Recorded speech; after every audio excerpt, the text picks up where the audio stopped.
राधा माधव कुंज बिहारी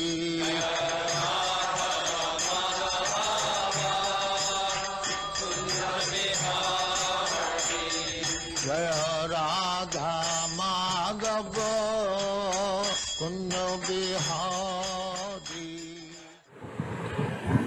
ओम नमो भगवते वासुदेवाय।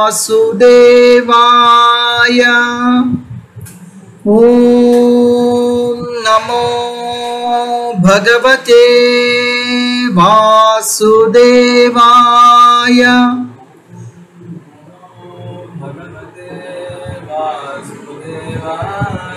ओम नमो भगवते वासुदेवाय।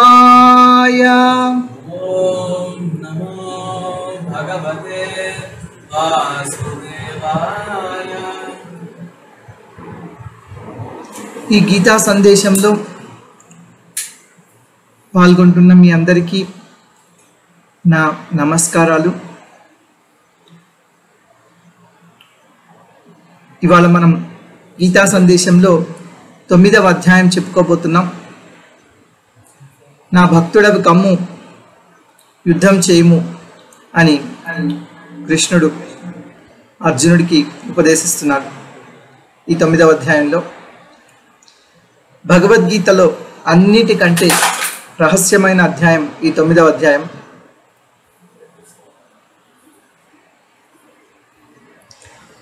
మనము మంగళాచరణతో మొదలుపెట్టి శిల ప్రభుపాదుల ఆశీస్సులతో ఈ కార్యక్రమాన్ని ప్రారంభిద్దాం. నమో ఓం విష్ణుపాదాయ కృష్ణ ప్రేష్ఠాయ భూతలే శ్రీమతే భక్తి వేదాంత స్వామినితి నామినే. నమస్తే సారస్వతే దేవే గౌరవాణి ప్రచారిణి నిర్విశేష శూన్యవాది పాశ్చాత్య దేశతారిణి. నామశ్రేష్టం మనుమపి శచీపుత్రమత్ర స్వరూపం రూపం తస్యాగ్రజమురుపురీం మాథురీం గోష్ఠవాటీం రాధాకుండం గిరివరమహో రాధికా మాధవాశాం ప్రాప్తో యస్య ప్రతిత కృపయా శ్రీగురుం తం నతోస్మి. కృష్ణాదన్యమజానత క్షణమపి స్వప్నేపి విశ్వేశ్వరే తస్మిన్ భక్తిమహైతుకీం విదధతో హృత్కాయ వాగ్భిః సదా. శ్రీలాన్ సద్గుణపుంజకేళి నిలయాన్ ప్రేమావతారానహం వందే భాగవతాని మాననులవం మూర్ధ్నాని ప్రత్యక్షితో. ఆజానులంబిత భుజౌ కనకావధాతౌ సంకీర్తనైకపితరౌ కమలాయతాక్షౌ విశ్వంభరౌ ద్విజవరౌ యుగధర్మపాలౌ వందే జగత్ప్రియకరౌ కరుణావతారౌ. జయతాం సురతౌ పంగోర్మమ మందమతిర్గతి మత్సర్వస్వపదాంభోజౌ రాధా మదన మోహనం. నీలాచల నివాసాయ నిత్యాయ పరమాత్మని బలభద్ర సుభద్రాభ్యాం జగన్నాథాయ తే నమః.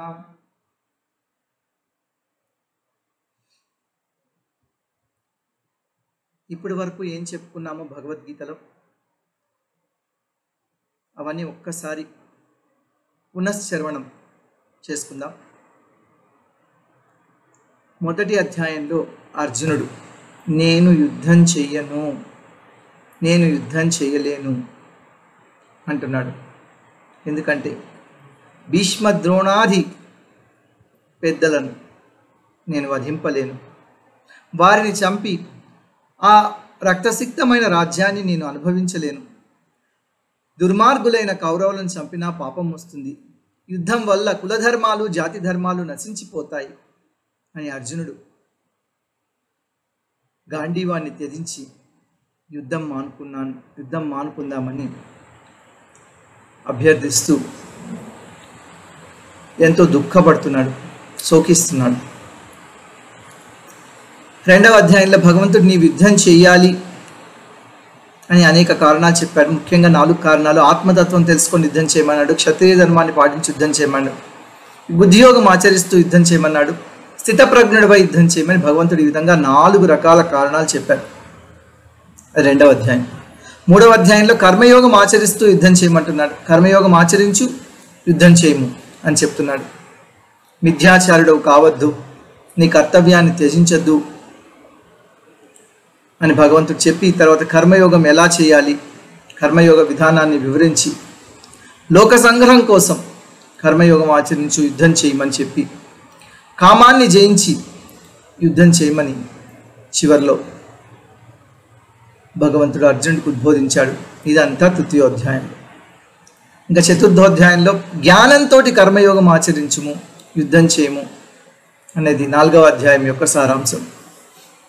నిష్కామ కర్మయోగ పురాతనమైనదని, తర్వాత కర్మ యొక్క తత్వములు, కర్మ అకర్మ వికర్మలను భగవంతుడు వివరించాడు. బుద్ధిమంతుడు ఏ విధంగా జ్ఞానంతో కర్మయోగాన్ని ఆచరిస్తాడో వివరించాడు. ద్రవ్యమయమైన యజ్ఞం కంటే జ్ఞానమయమైన యజ్ఞమే శ్రేష్టమని ప్రకటించాడు. తర్వాత జ్ఞానయోగ వైశిష్ట్యాన్ని వివరించాడు. ఇదంతా 4వ అధ్యాయంలో. ఇక 5వ అధ్యాయంలో విజ్ఞానంతో కర్మయోగం ఆచరించుము, యుద్ధం చేయము అని భగవంతుడు అర్జునుడికి బోధించాడు. నిష్కామ కర్మయోగమే జ్ఞానయోగం కంటే శ్రేష్టమైనది.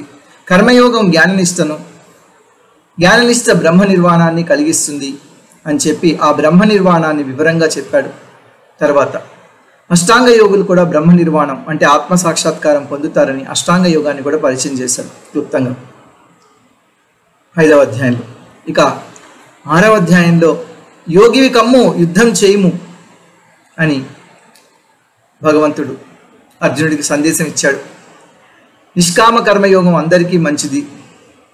ముఖ్యంగా ఆరురుక్షుడికి నిష్కామ కర్మయోగమే గొప్పది. అపరిపక్వ యోగికి నిష్కామ కర్మయోగం తప్పనిసరి. పరిపక్వ యోగికి అష్టాంగ యోగం అయినా పర్వాలేదు అని ఆ తర్వాత అష్టాంగ యోగ పద్ధతి, పురోగతి, పరిణితి వివరించాడు. తర్వాత అర్జునుడు అష్టాంగ యోగం ఆచరించడం కష్టం కదా, మనస్సును ఎలా నిగ్రహించడం అని అడిగితే అభ్యాస వైరాగ్యాలతో నియంత్రించాలని భగవంతుడు ఉద్బోధించాడు. తర్వాత యోగభ్రష్టుని గమ్యం ఏమిటన్న అర్జునుడి ప్రశ్నకు యోగభ్రష్టుడు పునర్జన్మ పొంది శ్రీమంతుల కుటుంబంలో కానీ భక్తుల కుటుంబంలో కానీ జన్మించి భక్తి యోగం మళ్ళీ మొదలు పెడతాడని, కళ్యాణకరమైన పనులు చేసిన వాడికి నాశనం ఉండదని భగవంతుడు వివరించాడు. ఇదంతా 6వ అధ్యాయం. 6వ అధ్యాయం చివరిలో భక్తి యోగమే అన్ని యోగుల్లోకెల్లా భక్తి యోగే గొప్పవాడు అని భక్తి యోగాన్ని పరిచయం చేశాడు. ఈ మొదటి 6 అధ్యాయాలు కర్మ షట్కము అని పిలువబడతాయి. ఎందుకంటే ప్రధానంగా కర్మయోగాన్ని వివరిస్తున్నాయి. మధ్యలో 6 అధ్యాయాలు 7వ అధ్యాయం స్పెల్లింగ్ మిస్టేక్. 7వ అధ్యాయం నుంచి 12వ అధ్యాయం వరకు భక్తి యోగం వివరించబడింది. 7వ అధ్యాయంలో భగవంతుడు ఏమంటున్నాడంటే, నా గురించి విను, యుద్ధం చేయము అని చెప్తున్నాడు. జ్ఞాన విజ్ఞానాలు, భగవంతుడికి సంబంధించిన జ్ఞాన విజ్ఞానాలు శ్రవణంతోనే సిద్ధిస్తాయని, కృష్ణుణ్ణి మించిన సత్యం మరొకటి లేదని, సమస్త పదార్థాల అస్తిత్వానికి తానే కారణమని భగవంతుడు ఐశ్వర్య జ్ఞానాన్ని, ఐశ్వర్య విజ్ఞానాన్ని వివరించి ఆశ్రయ జ్ఞానాన్ని చెప్పాడు. ఏ 4 రకాల దుష్కృతులు చెడ్డవాళ్ళు కృష్ణుణ్ణి శరణు వేడుకోరు, 4 రకాల సుకృతులు భగవంతుడినే శరణు వేడుతారు. అన్యదేవతారాధకులు భగవంతుడిని పరోక్షంగా శరణు వేడుతారు. నిరాకారవాదులు భగవంతుడిని సరైన అవగాహనతోటి అర్థం చేసుకోరు. ముక్తికాములు ముక్తిని కోరుకుంటూ కృష్ణుణ్ణి శరణు వేడుతారు. ఈ విధంగా భగవంతుడు తన ఆశ్రయ జ్ఞానాన్ని వివరించి చివరిలో ఏమన్నాడంటే, బ్రహ్మము, అధ్యాత్మము, కర్మ, అధిభూతము, అధిదైవము, అధియజ్ఞం వీటన్నిటిని తెలుసుకున్న ముక్తికాములు తుదకు నన్నే చేరుకుంటారు అని చెప్పాడు. అర్జునుడికి ప్రశ్న, ఇదంతా 7వ అధ్యాయం. ఇది విన్న అర్జునుడు 8వ అధ్యాయంలో ఈ ప్రశ్నలు అడుగుతున్నాడు. నిన్న చెప్పుకున్నాం, బ్రహ్మం అంటే ఏమిటి, అధ్యాత్మం అంటే ఏమిటి, అధిభూతం ఎవరు, కర్మ అంటే ఏమిటి, అధిదైవం ఎవరు, అధియజ్ఞం ఎవరు, ఏ విధంగా నేతాత్మలు యోగులు మరణకాలం మందు నేను తెలుసుకుంటారని అడిగిన ప్రశ్నలకు భగవంతుడు వివరంగా చెప్పి 8వ అధ్యాయంలో నన్నే తలుచుకుంటూ యుద్ధం చేయి అని అర్జునుడిని ఆదేశించాడు. ఇవాళ 9వ అధ్యాయం చెప్పుకుంటున్నాం. ఈ 9వ అధ్యాయం పేరు అనేక మంది ఆచార్యులు రాజవిద్య రాజగుహ్య యోగం అన్నారు. శిలా ప్రభుపాదులు వారు పరమ గుహ్య జ్ఞానం అన్నారు. విశ్వనాథ చక్రవర్తి ఠాకూర్లు అనన్య భక్తి యోగం అన్నారు. ఈ అధ్యాయం యొక్క నినాదం ఏమిటంటే భవమద్భక్త, నా భక్తుడి కమ్ము యుద్ధం చేయము అని. 7వ అధ్యాయంలో భగవంతుడు తన జ్ఞాన విజ్ఞానాలను చెప్పడం మొదలుపెట్టి ఐశ్వర్య జ్ఞానం, ఆశ్రయ జ్ఞానం, వాటికి చెందిన విజ్ఞానాన్ని వివరించాడు. ఇంకా చెప్పబోతున్నాడు స్వరూప స్వభావ జ్ఞానాల గురించి. కానీ అర్జునుడు ప్రశ్న అడిగాడు. ఆ ప్రశ్నకు సమాధానంగా 8వ అధ్యాయం మొత్తం భగవంతుడు వివరించి మళ్ళీ ఇప్పుడు 9వ అధ్యాయంలో ఆ జ్ఞాన విజ్ఞానాలు ఏవైతే తను మాట్లాడుతున్నాడో ఆ జ్ఞాన విజ్ఞానాలను మళ్ళీ కొనసాగించాడు. తన అచింత్య జ్ఞానము, స్వరూప జ్ఞానము, స్వభావ జ్ఞానము, వాటికి సంబంధించిన విజ్ఞానము ఈ 9వ అధ్యాయంలో వివరంగా చెప్పబడింది. 9వ అధ్యాయం అంతా కూడా భక్తి గురించి, భగవంతుడి గురించి, భక్తుల గురించి, వీళ్ళకి మధ్య సంబంధం గురించి రహస్య జ్ఞానం వివరించబడింది.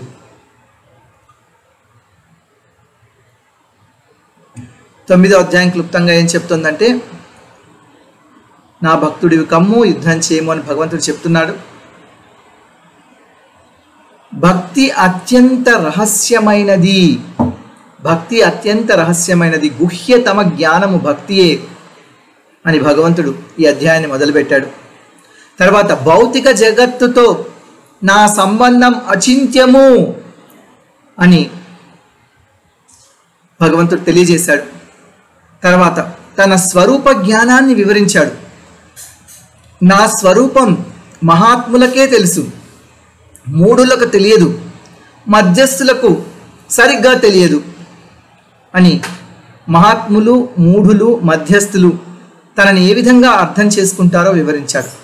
చివరిగా తన స్వభావ జ్ఞానాన్ని వివరించి ఏ విధంగా భక్తులు భగవంతుని యొక్క అనుగ్రహ పాత్రులో చెప్పాడు.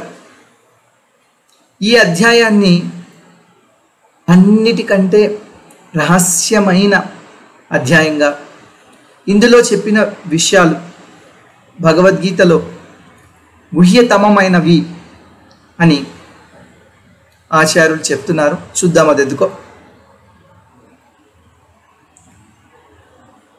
ఈ అధ్యాయాన్ని ఇలా 4 భాగాలుగా విభజించుకున్నాం. 7వ అధ్యాయంలాగా ఈ అధ్యాయం కూడా జ్ఞాన విజ్ఞానాల గురించే భగవంతుడు చెప్తున్నాడు. ఇక్కడ చెప్పబడే జ్ఞాన విజ్ఞానాలు భక్తి యోగానికి సంబంధించినవి. ఎందుకంటే మధ్యలో 6 అధ్యాయాలు భక్తి షట్కం, భక్తి గురించి తెలియజేస్తుంది కాబట్టి. గుహ్యతమ జ్ఞానము, అచింత్య జ్ఞానము, స్వరూప జ్ఞానము, స్వభావ జ్ఞానము తెలియబడింది ఇక్కడ. ఇప్పుడు చెప్పుకుందాం వాటి గురించి. ముందుగా ఆ గుహ్యతమ జ్ఞానము, భక్తియే అత్యంత రహస్యమైన ధర్మము, విద్య. ఇది గుహ్యతమ జ్ఞానం. చూద్దాం, ఇక్కడ మొదలు పెడుతున్నాం. శ్రీ భగవానువాచ ఇదం తు తే గుహ్యతమం ప్రవక్ష్యామ్యనసూయవే జ్ఞానం విజ్ఞాన సహితం యజ్ఞాత్వా మోక్షసే శుభాత్. అనసూయవే అంటే అసూయ లేని ఓ అర్జున. అర్జునుడికి అసూయ లేదు కాబట్టి, ఎవరి పట్ల కూడా, దుర్యోధనుడి పట్ల కూడా అసూయ లేదు కాబట్టి భగవంతుడు అర్జునుడిని ఆధ్యాత్మిక జ్ఞానం, అందున రహస్య జ్ఞానం ఇవ్వడానికి అర్హుడిగా తీసుకున్నాడు. దుర్యోధనుడు అసూయాపరుడు అవట చేత భగవంతుడు దుర్యోధనుడి ఇంట్లో కాలు మోపడానికి కూడా ఇష్టపడలేదు. అసూయ లేని వాడికే ఆధ్యాత్మిక తత్వం అర్థమవుతుంది. అసూయ లేనివాడే భక్తి చేయడానికి అర్హుడు. భగవంతుడు ఇలా చెప్తున్నాడు, ఇదంతుతే గుహ్యతమం ప్రవక్ష్యామి అనసూయవే. జ్ఞానం విజ్ఞాన సహితం యజ్ఞాత్వా మోక్షసే శుభాత్. ఇప్పుడు నీకు ఈ రహస్యమైన జ్ఞానం చెప్తున్నాను, గుహ్యతమం ప్రవక్ష్యామి. జ్ఞానం విజ్ఞాన సహితం, విజ్ఞాన సహితమైన ఆ జ్ఞానం, అనుభవపూర్వకమైన ఆ జ్ఞానం, పరమ రహస్యమైన ఆ జ్ఞానం నీకు చెప్పబోతున్నాను. ప్రవక్ష్యామి. యజ్ఞాత్వా మోక్షసే శుభాత్, యజ్ఞాత్వా మోక్షసే అశుభాత్.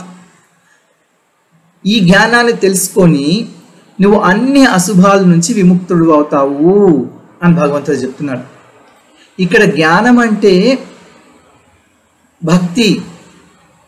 ఎందుకంటే ఈ జ్ఞానం అంటే ఏమిటి? మామూలుగా మనం జ్ఞానం జ్ఞానం జ్ఞానం అంటుంటాం కదా.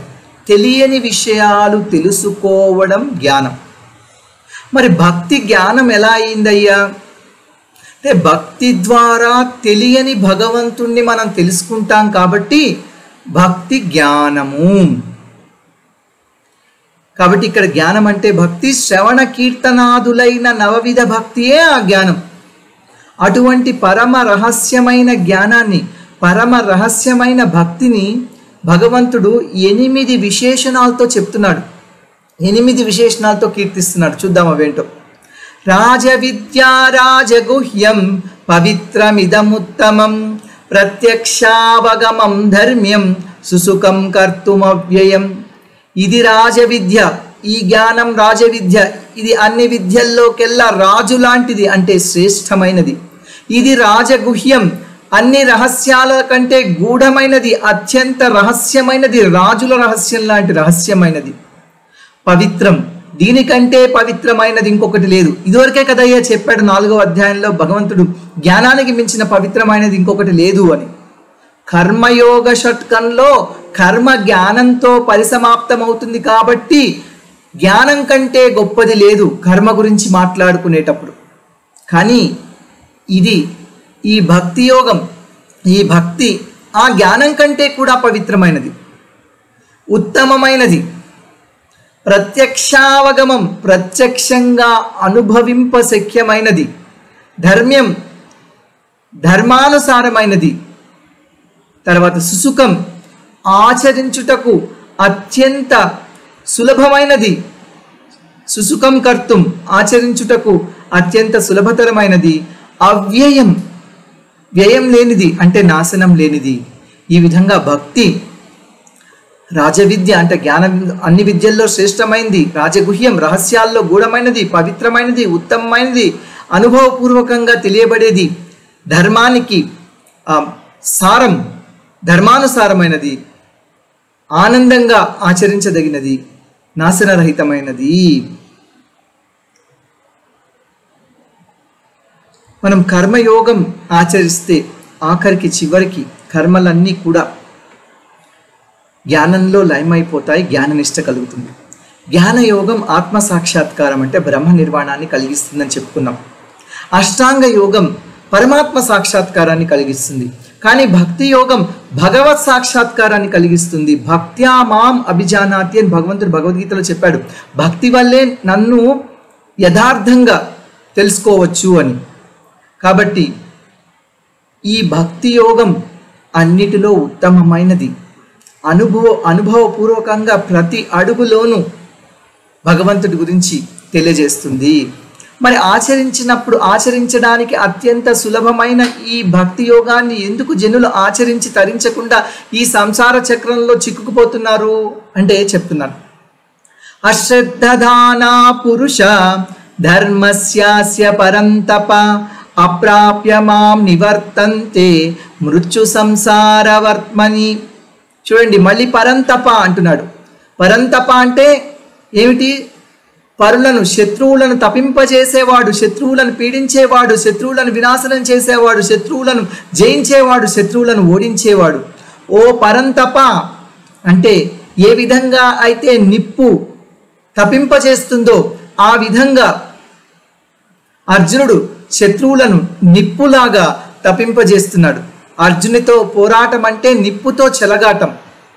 కాబట్టి భగవంతుడు అర్జునుడిని పరంతప అని ఎందుకు పిలుస్తున్నాడు భక్తి యోగం చెప్పేటప్పుడు కూడా అంటే, బాబు భక్తి యోగం ఆచరిస్తూ కూడా నువ్వు యుద్ధం చెయ్యాలి.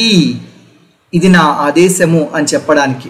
అందుకే ఈ అధ్యాయానికి భక్తుడివి కమ్ము యుద్ధం చేయము అని మనం ఈ అధ్యాయం యొక్క సారాంశంగా చెప్పుకున్నాం. ముందు అశ్రద్ధధానా పురుష అస్య ధర్మస్య మాం అప్రాప్య నివర్తంతే మృత్యు సంస్కార వర్త్మని. అస్య ధర్మస్య అశ్రద్ధధానా పురుష, ఈ ధర్మ మార్గమందు శ్రద్ధ లేని పురుషులు మాం అప్రాప్య, నన్ను పొందక మృత్యు సంసార వర్త్మని నివర్తంతే, ఈ సంసార చక్రంలో పడి పరిభ్రమిస్తూ ఉంటారు. ఇక్కడ ధర్మము ఏంటి, దేని గురించి మాట్లాడుతున్నాము? ధర్మము. ఇందాకేం చెప్పుకున్నాం? భక్తి జ్ఞానం అని చెప్పుకున్నాం. ఇప్పుడు భక్తి ధర్మం అని చెప్తున్నాడు. ఇక్కడ ఏ ధర్మం గురించి అంటే భాగవత ధర్మం గురించి. ఎవరైతే ఇటువంటి భాగవత ధర్మాన్ని శ్రద్ధతో స్వీకరిస్తారో వాళ్ళే నన్ను చేరుకుంటారు. ఎవరికైతే శ్రద్ధ లేదో వాళ్ళు నన్ను పొందజాలరు. ఈ జ్ఞానాన్ని గురించి ఎంతో గొప్పగా చెప్పాడు భగవంతుడు. మరి ఆ జ్ఞానం ఏమిటి? ముందుగా భక్తికి ఉద్దీపన కలిగించే, భక్తికి తోడ్పడే అచింత్య జ్ఞానాన్ని భగవంతుడు 7 శ్లోకాల్లో చెప్తున్నాడు. ఇప్పుడు అచింత్య జ్ఞానం. ఈ అచింత్య జ్ఞానం ఏం చెప్తుందంటే భౌతిక జగత్తుతో భగవంతుడికి సంబంధం అచింత్యము. అచింత్యము అంటే చింతనీయము కాదు, అంటే ఊహింపశక్యము కాదు, అంటే మనస్సుకు అందనిది అచింత్యము. చూడండి, ఇక్కడ చెప్పేవన్నీ కొంచెం కన్ఫ్యూజింగ్గా ఉన్నట్టు అనిపిస్తాయి, కాంట్రడిక్టింగ్గా అనిపిస్తాయి, ఒకదానికొకటి వ్యతిరేకంగా పరస్పరం వ్యతిరేకంగా ఉన్నట్టు అనిపిస్తాయి. కానీ వాటిని ఎలా అర్థం చేసుకోవాలో శిల ప్రభుపాదుల వారు, బలదేవ విద్యాభూషణ్ వారు ఎంతో చక్కగా చెప్పారు. చూడండి, మయా తదమిదం సర్వం జగదవ్యక్తమూర్తినా మస్తాని సర్వభూతాని నచాహం తేష్వస్థితః. ఈ సమస్త ప్రపంచము జగద్ అవ్యక్తమూర్తిన, నా అవ్యక్త రూపం చేత మయాతదమిదం సర్వం, నాచే ఆవరింపబడి ఉంది. మయాతదం ఇదం సర్వం జగత్ అవ్యక్తమూర్తిన, ఇదం సర్వం జగత్ మయా అవ్యక్తమూర్తిన తతం, నాతోటే ఆవరించబడి ఉంది ఈ జగత్తు నా అవ్యక్త రూపం చేత. మత్స్థాని సర్వభూతాని, సకల జీవులు నాయందే ఉన్నాయి. నచాహం తేష్వస్థితః, కానీ నేను వాని యందు లేను. అదేంటయ్యా, జీవులన్నీ నీ యందు ఉంటున్నాయి అంటున్నావు, కానీ నువ్వు వాని యందు లేవు అంటున్నావు. దీన్ని ఎలా అర్థం చేసుకోవాలంటే ఈ జగత్తులోనే కాదు, ముందుగా సమస్త ప్రపంచం నాయందే ఉందంటే, నా అవ్యక్త రూపమై నాచే ఆవరించబడిందంటే ఏమిటి? ఈ జగత్తులోనే కాదు, చరాచర జీవులందరిలోనూ నేనే పరమాత్మగా ఉన్నాను అనే. అదే సమయంలో సమస్తమైన చరాచరులు నాయందే ఉన్నాయి అంటే అర్థం ఏమిటి? అవన్నీ నా యొక్క ప్రకృతిలో ఉన్నాయి, నా యొక్క భౌతిక ప్రకృతిలో వాళ్ళందరూ స్థితులై ఉన్నారు. కాబట్టి మస్తాని సర్వభూతాని నచాహం తేష్వస్థిగా, వాటి యందు నేను లేనంటే ఏమిటి? వాళ్ళ మీద నేను ఆధారపడి లేను, నా మీద వాళ్ళు ఆధారపడి ఉన్నప్పటికీ, నా ప్రకృతిలో వాళ్ళు బద్ధులైనప్పటికీ వాళ్ళ మీద నేను ఆధారపడి లేను. అంతేకాదు, నచమస్థాని భూతాని పశ్యమే యోగమైశ్వరం భూతబృన్నచ భూతస్థో మమాత్మా భూతభావనః. ఇప్పుడేమంటున్నారు? నచమస్థాని భూతాని అంటున్నాడు. సకల జీవులు కూడా నాయందు లేరు నిజానికి అంటున్నాడు. ఇప్పుడే కదయ్యా చెప్పావు సకల జీవులు నాయందు ఉన్నారని. ఏమన్నాడు? పశ్యమే యోగమైశ్వరం, అచింత్యమైన నా యోగ వైభవాన్ని గాంచుము అంటున్నాడు. భూత బృన్నచ భూతస్థో మమాత్మా భూత భావన, మమాత్మ నేను నా సంకల్పంతో సర్వభూతములను పోషించువాడును. భూతబృన్ సర్వభూతములను రక్షించువాడినైనప్పటికీ నేను నచభూతస్థో, నేను వాని యందు లేను. సకల జీవులు నాయందే ఉన్నారు అంటే నాదే అయిన ప్రకృతి యందే ఉన్నారు అని అర్థం. సకల జీవులు నాయందే లేరు అంటే కుండలో నీళ్లలాగా నా స్వయం రూపమందు లేరు, నా ప్రకృతిలో ఉన్నారు, కానీ నా రూపంలో వాళ్ళు లేరు. వాళ్ళు కూడా వ్యక్తిత్వం కలిగి ఉన్నవాళ్ళు. భగవంతుడికి భగవంతుడి యొక్క సంకల్పానికి ఎంత మాత్రం భేదం లేదు. ఇదే అంటే భగవంతుడు ఏదైనా తలుచుకుంటే చాలు అది జరిగిపోతుంది. కాబట్టి అతని అచింత్యమైన యోగమైశ్వర్యం ఊహింపశక్యం కానీ మహాద్భుతం. చూడండి, అందరూ నాలోనే ఉన్నారంటున్నారు, ఎవ్వరూ నాలో లేరంటున్నాడు. సంపర్కం లేనప్పుడు అంటే సంయోగం లేనప్పుడు, కలయిక లేనప్పుడు, సమాగమం లేనప్పుడు ఒక ఆధారభూతుడికి అతనిపై ఆధారపడి ఉన్న వస్తువు మధ్య సంబంధాన్ని ఎలా అర్థం చేసుకోవాలి? వాళ్ళు నాపై ఆధారపడి ఉన్నారు అని చెప్పారు, కానీ నేను వాళ్ళ మీద ఆధారపడి లేను అని చెప్తున్నాడు. కానీ వాళ్ళతో సంపర్కం ఉంది. మరి ఎలా దీన్ని అర్థం చేసుకోవాలంటే ఒక మంచి ఉదాహరణతో చెప్తున్నారు భగవంతుడు. ఏమిటది? యథాకాశ స్థితో నిత్యం వాయు సర్వత్ర గో మహాన్ తథా సర్వాణి భూతాని మత్స్థానిత్యుపధారయ. ఏ విధంగా అయితే వాయు సర్వత్ర గో మహాన్, ఈ మహావాయువు సర్వత్ర సంచరించే గాలి, యథాకాశో స్థితో నిత్యం, యథా ఆకాశ స్థితో నిత్యం, ఏ విధంగా అయితే ఆకాశంలోనే ఉంటుందో అదే విధంగా తథా సర్వాణి భూతాని మత్స్థానిత్యుపధారయ, అదే విధంగా సమస్త భూతాలు నాలోనే ఉన్నాయి అంటున్నాడు. అంటే చూడండి, వాయువు వలె సమస్త జీవులు గొప్పవి. ఎందుకంటే భగవంతుని అంశలగుట చేత అవి వాయువులాగా సంచరిస్తుంటాయి. ఎందుకంటే చరాచర దేహాలు స్వీకరించి ముల్లోకాల్లో తిరుగుతూ ఉంటాయి. కానీ అదే సమయంలో ఎప్పుడు కూడా భగవంతుని యొక్క ప్రకృతి యందే స్థితులై ఉంటాయి, ప్రకృతి చేత అణచబడి ఉంటాయి. అదేవిధంగా ఆకాశంతో అణచబడి వాయువు ఉంటుంది. ఆకాశం యొక్క పరిధిలో వాయువు ఉన్న వాయువుకు ఆకాశానికి ఏమాత్రం సంయోగం ఉండదు. అదేవిధంగా ప్రకృతి భగవంతుడి మీద ఆధారపడి ఉంటుంది, కానీ భగవంతుడు ప్రకృతి మీద కానీ జీవుల మీద కానీ ఆధారపడి ఉండదు. ఏ విధంగా అయితే గాలి ఆకాశం చేత అణచివేయబడి ఆకాశం యొక్క పరిధిలో ఉంటుందో, కానీ ఆ ఆకాశానికి వాయువుతో సంపర్కం ఉండదో, అదేవిధంగా జీవులందరూ కూడా భగవంతుడి యొక్క ప్రకృతిలోనే ఉంటారు, ఆ ప్రకృతి చేత అణచబడి ఉంటారు. కానీ భగవంతుడికి ఈ ప్రకృతికి జీవులకు సంయోగం సంపర్కం ఉండదు. సమస్త జీవులు ఏ విధంగా తన యందే స్థితి కలిగి ఉండి తన మీదే ఆధారపడి ఉన్నారో వివరించాక భగవంతుడు ఇప్పుడు సృష్టి లయలను కూడా వివరిస్తున్నాడు. సర్వభూతాని కౌంతేయ ప్రకృతిం యాంతి మామికం కల్పక్షయే పునస్తాని కల్పాదౌ విసృజామ్యహం. ఓ కౌంతేయ, ఓ కుంతిపుత్ర, సకల జీవులు కూడా కల్పాదౌ విసృజామ్యహం కల్పక్షయే పునస్తాని, సకల జీవులు కల్పాంతంలో నాదే అయిన ప్రకృతి ఎందు ప్రవేశిస్తారు. ప్రకృతిం యాంతి మామికం కల్పక్షయే పునస్తాని కల్పాదౌ విసృజామ్యహం. తదుపరి కల్పారంభంన నేను వాటిని మళ్ళీ సృష్టిస్తాను అంటున్నాడు. నిన్న చెప్పుకున్నాం, కల్పం అంటే బ్రహ్మదేవుడి ఒక రోజు లేదా ఒక రాత్రి. 1000 చతుర్యుగాలు ఒక కల్పం. ఒక్కొక్క చతుర్యుగంలో కలియుగం, త్రేతాయుగం, కలియుగం, ద్వాపరయుగం, త్రేతాయుగం, సత్యయుగం అనే 4 యుగాలు ఉంటాయి. ఇలా 1000 చతుర్యుగాలు అయితే బ్రహ్మ యొక్క ఒక రోజు, అది కల్పం. ఈ కల్పం చివర్లో ఏమవుతుందంటే జీవులందరూ కూడా మళ్ళీ భగవంతుడి యందు ప్రవేశిస్తాయి.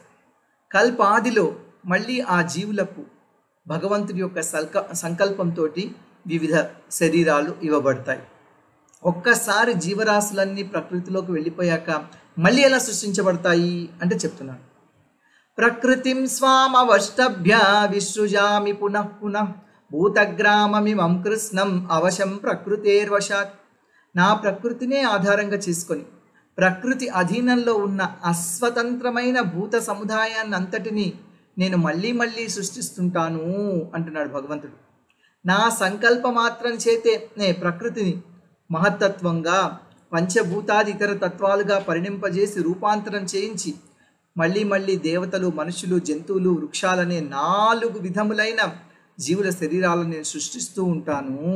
ఇవన్నీ చేసినప్పటికీ కూడా ప్రకృతితో నాకు సంపర్కం ఉండదు అంటున్నాడు భగవంతుడు. సంకల్ప మాత్రంతో అయినా కానీ నువ్వు కర్మలు చేస్తున్నావు కదా, కర్మలు చేస్తే కర్మబంధంలో చిక్కుకుంటావు కదా అనే ప్రశ్న కలుగుతోంది. దానికి భగవంతుడిలా సమాధానం చెప్తున్నాడు. నచమాంతాని కర్మాణి నిబధ్నంతి ధనంజయ ఉదాసీనవదాసీనం అసక్తం తేషు కర్మసు. ఓ ధనంజయ, నువ్వు ధనాన్ని జయించావు, ధనాన్ని తీసుకొచ్చావు. నా ధనాన్ని అర్థం చేసుకో, నా యోగమైశ్వర్యాలను అర్థం చేసుకో. నచమాంతాని కర్మాణి నిబధ్నంతి ధనంజయ, ఈ కర్మలన్నీ నన్ను బంధించవు. ఎందుకంటే ఉదాసీన వదాసీనం అసక్తం తేషు కర్మసు, నేను తటస్థుని వలె ఉండి ఆ కర్మల పట్ల నేను ఆసక్తి లేని వాడినే ఉంటాను. ఇదివరకే చెప్పాడు భగవంతుడు, ఎవరికైతే కర్మల పట్ల ఆసక్తి ఉండదో అటువంటి వాడిని కర్మలు బంధించవు. కాబట్టి నా సంకల్పంతో నేను కర్మలు ఆచరిస్తున్నప్పటికీ, నా సంకల్పంతో నేను సృష్టి కార్యాన్ని నెరవేరుస్తున్నప్పటికీ నేను ఆ కర్మలకు బద్ధుణ్ణి కాను. ఎందుకంటే వాటి మీద నాకు ఆసక్తి లేదు. మరి కొంతమంది జీవుల్ని ఒక రకంగా, కొంతమంది జీవుల్ని ఇంకో రకంగా సృష్టిస్తుంటావు కాబట్టి, ఉచ్చ నీచ దేహాలు ఇస్తుంటావు కాబట్టి నీకు పక్షపాతం ఉంది కదా. ఈ పక్షపాత వైఖరి నేను కర్మలతోటి బంధింపజేయట్లేదా అంటే లేదు. జీవుల దేహాల సృష్టి స్థితుల్లో కనిపించే అసమానత్వానికి వాళ్ళ పూర్వజన్మ కర్మలే కారణం, కానీ నేనెంత మాత్రం కారణం కాదు. వాళ్ళు చేసిన కర్మల పట్ల నేను ఉదాసీనంగా ఉంటాను. వారి కర్మలు నన్ను కర్మలతో బంధించవు అంటున్నాడు భగవంతుడు. ఈ కర్మలన్నిటికీ నేను సాక్షినే. నిజానికి ప్రకృతే అన్ని కర్మలు చేస్తూ ఉంటుంది అంటున్నాడు. ఎలా? మయాధ్యక్షేణ ప్రకృతి సూయతే సచరాచరం హేతునానేన కౌంతేయ జగద్విపరివర్తతే. ఓ కౌంతేయ, నా అధ్యక్షతన వర్తించుతూ భౌతిక ప్రకృతి చరాచర జీవరాశులన్నింటినీ సృష్టిస్తూ ఉంటుంది. ఈ కారణం చేత జగత్తు పరిభ్రమిస్తోంది. సంకల్పం భగవంతుడిది, నిర్వహణం భౌతిక ప్రకృతిది. భగవంతుడి అధ్యక్షతలో భౌతిక ప్రకృతి పనిచేస్తూ ఉంటుంది. ఆ భౌతిక ప్రకృతి ఆధీనంలో జీవరాశులన్నీ పనిచేస్తూ ఉంటాయి. భగవంతుడికి భౌతిక సృష్టిలో ఎటువంటి ప్రత్యక్ష సంబంధం లేదు. దేవుని సంకల్ప మాత్రం చేత, అతని వీక్షణం చేత ఈ జడ ప్రకృతి చేతనమై జీవరాశుల్ని సృష్టిస్తూ ఉంటుంది. భగవంతుడు బీజప్రదాత, భౌతిక ప్రకృతి మాతృమూర్తి. ఈ విషయం భగవంతుడు మళ్ళీ 14వ అధ్యాయంలో చెప్తాడు. అటువంటి అచింత్య శక్తివంతుడు అయిన నిన్ను ఎందుకయ్యా జనాలు అర్థం చేసుకోరు, ఎందుకయ్యా జనాలు ఆరాధించలేరంటే చెప్తున్నాడు, వాళ్లకు నా స్వరూప జ్ఞానం లేదు కదా. నా స్వరూప జ్ఞానం వాళ్ళకి తెలియదు కాబట్టి వాళ్ళు నన్ను ఆరాధించరు అంటున్నాడు. ఇప్పటి వరకు అచింత్య జ్ఞానం చెప్పుకున్నాం. అంటే భౌతిక జగత్తుకి కృష్ణుడికి ఉన్న సంబంధం అచింత్యం, ఊహించరానిది. నేను అన్నిట్లో ఉన్నాను, నేను ఎందులో లేను, జీవులందరూ నాలో ఉన్నారు, నేను ఎవరిలో లేను అని ఈ విధంగా పరస్పర విరుద్ధమైన వాక్యాలు చెప్తూ వాటికి చక్కగా భగవంతుడు ఆ తర్వాత ఆచార్యులు వివరణ ఇచ్చి ఈ అచింత్య శక్తిని నిరూపించారు. ఇప్పుడు భగవంతుడు స్వరూప జ్ఞానం చెప్తున్నాడు. నా స్వరూపం మహాత్ములకే తెలుసు, భక్తులకే తెలుసు, మూఢులకు తెలియదు, మధ్యస్థులకు సరిగా తెలియదు అంటున్నాడు. చూడండి, అవజానంతి మాం మూఢ మానుషీం తనుమాశ్రితం పరం భావమజానంతో మమ భూతమహేశ్వరం. నేను ప్రకృతికి ఈశ్వరుణ్ణైనప్పటికీ, భూతాలన్నిటికీ ప్రభువునైనప్పటికీ మమ భూతమహేశ్వరం పరంభావం అజానంతో, నా పరమతత్వం తెలియక మూఢజనులు మానుషీం తనుమాశ్రితం, మానవ రూపం అవతరించినప్పుడు మాం అవజానంతి, నన్ను అర్థం చేసుకోరు, నిర్లక్ష్యం చేస్తారు అంటున్నాడు. ఏ దేవదేవుని అధ్యక్షతలో ప్రకృతి పనిచేస్తుందో అట్టి దేవదేవుడు సామాన్య మానవుడు ఎలా అవుతాడు? ఏ దేవదేవుడి జన్మ కర్మలు దివ్యమని ఎవరైతే తెలుసుకుంటారో వాళ్లకు జన్మ అంటూ మళ్ళీ ఉండదు, వాళ్లకు భౌతిక కర్మ అంటూ లేదు. అటువంటి దేవదేవుడు సామాన్య మానవుడు ఎలా అవుతాడు? అతడు భగవంతుడి యొక్క స్వరూపం, సచ్చిదానంద విగ్రహం. ఆ లీలా మానుష వేషధారి కర్మలు మానవాతీతులు. మూర్ఖులైన మానవులు భగవంతుని దేవుడని, కృష్ణుని దేవుడని తెలుసుకోక వాళ్ళు మాయామోహితులు కాబట్టి ఆ భగవంతుడిని నిర్లక్ష్యం చేస్తారు. చూడండి, దుర్యోధనుడు కృష్ణుడు దేవాది దేవుడని తెలుసుకోలేకపోయాడు. కృష్ణుడు పాండవుల స్నేహితుడని, పాండవుల బంధువు అని, ఆ తర్వాత పాండవుల రాయభారి అనుకొని కృష్ణుడిని బంధించాలని ప్రయత్నించి భంగపడ్డాడు. సచ్చిదానంద రూపాయ కృష్ణాయ అని వేదం చెప్తోంది. కృష్ణుని దివ్య స్వరూపం సచ్చిదానందమయం. మరి ఎవరైతే భగవంతుని తెలుసుకోలేరో అటువంటి విమోహితుల గమ్యం ఏమిటి అంటే, వాళ్ళు ఏం చేసినా అది వృధా అండి. వాళ్ళు కర్మానుష్ఠానం చేసినా, జ్ఞాన సముపార్జన చేసినా, ఇంకే ప్రయత్నం చేసినా ముక్తికి అవన్నీ వృధా అంటున్నాడు భగవంతుడు. మోఘాశా మోఘ కర్మాణో మోఘ జ్ఞాన విచేతసః రాక్షసీమాసురీం చైవ ప్రకృతిం మోహినీం శ్రితా. ఏమంటున్నాడంటే, ఎవరైతే ఈ విధంగా నన్ను తెలుసుకోలేరో వాళ్ళ దానవ నాస్తిక స్వభావంతో మాయా ప్రకృతిని ఆశ్రయించిన వాళ్ళందరూ, ఆ విమోహితులందరూ, వాళ్ళ కర్మలన్నీ వ్యర్థం, వాళ్ళ ఆశలన్నీ వ్యర్థం, వాళ్ళ జ్ఞానము వ్యర్థము అంటున్నాడు భగవంతుడు. అవన్నీ వాళ్ళు గనక వాళ్ళైతే భగవంతుడి మీద నమ్మకం లేకపోతే వాళ్ళు ఎన్ని కర్మలు చేసినా అవన్నీ నిష్ఫలం. భగవంతుడి మీద నమ్మకం లేకపోతే వాళ్ళకి ఎంత జ్ఞానం ఉన్నా అది బూడిదలో పోసిన పన్నీరు.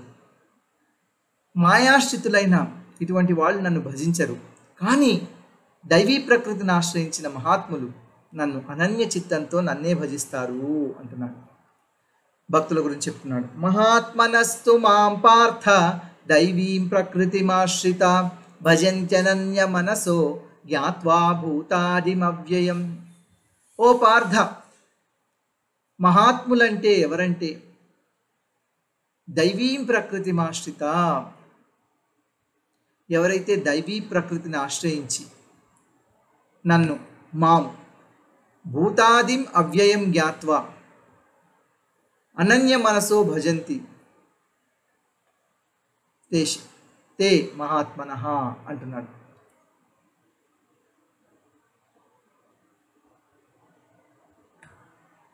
మహాత్ములు అంటే ఏమిటి? గొప్ప ఆత్మ కలవారు.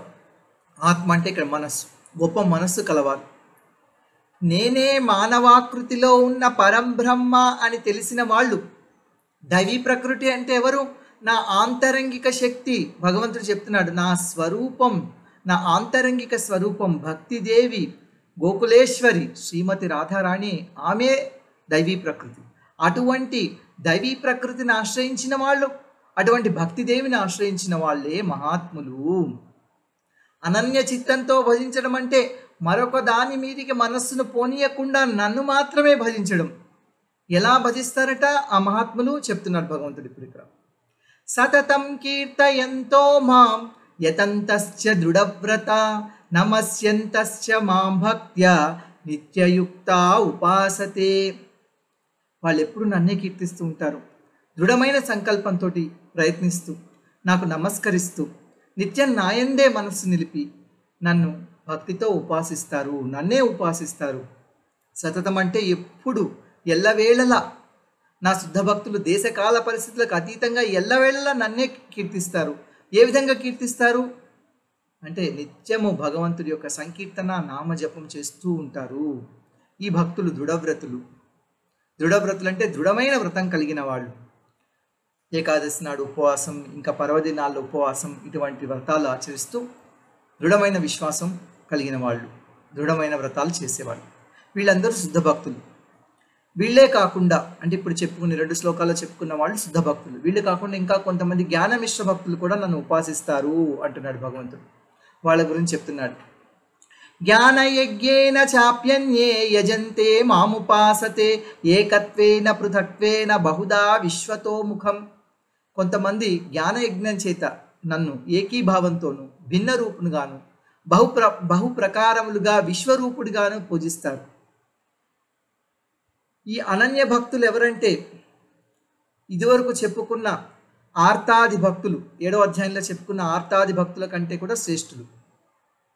ఆ 4వ భక్తులు, ఆ జ్ఞాన భక్తులే ఈ అనన్య భక్తులు. ఇప్పుడు ఈ శ్లోకంలో ఇంకో 3 రకాల భక్తుల గురించి చెప్తున్నారు.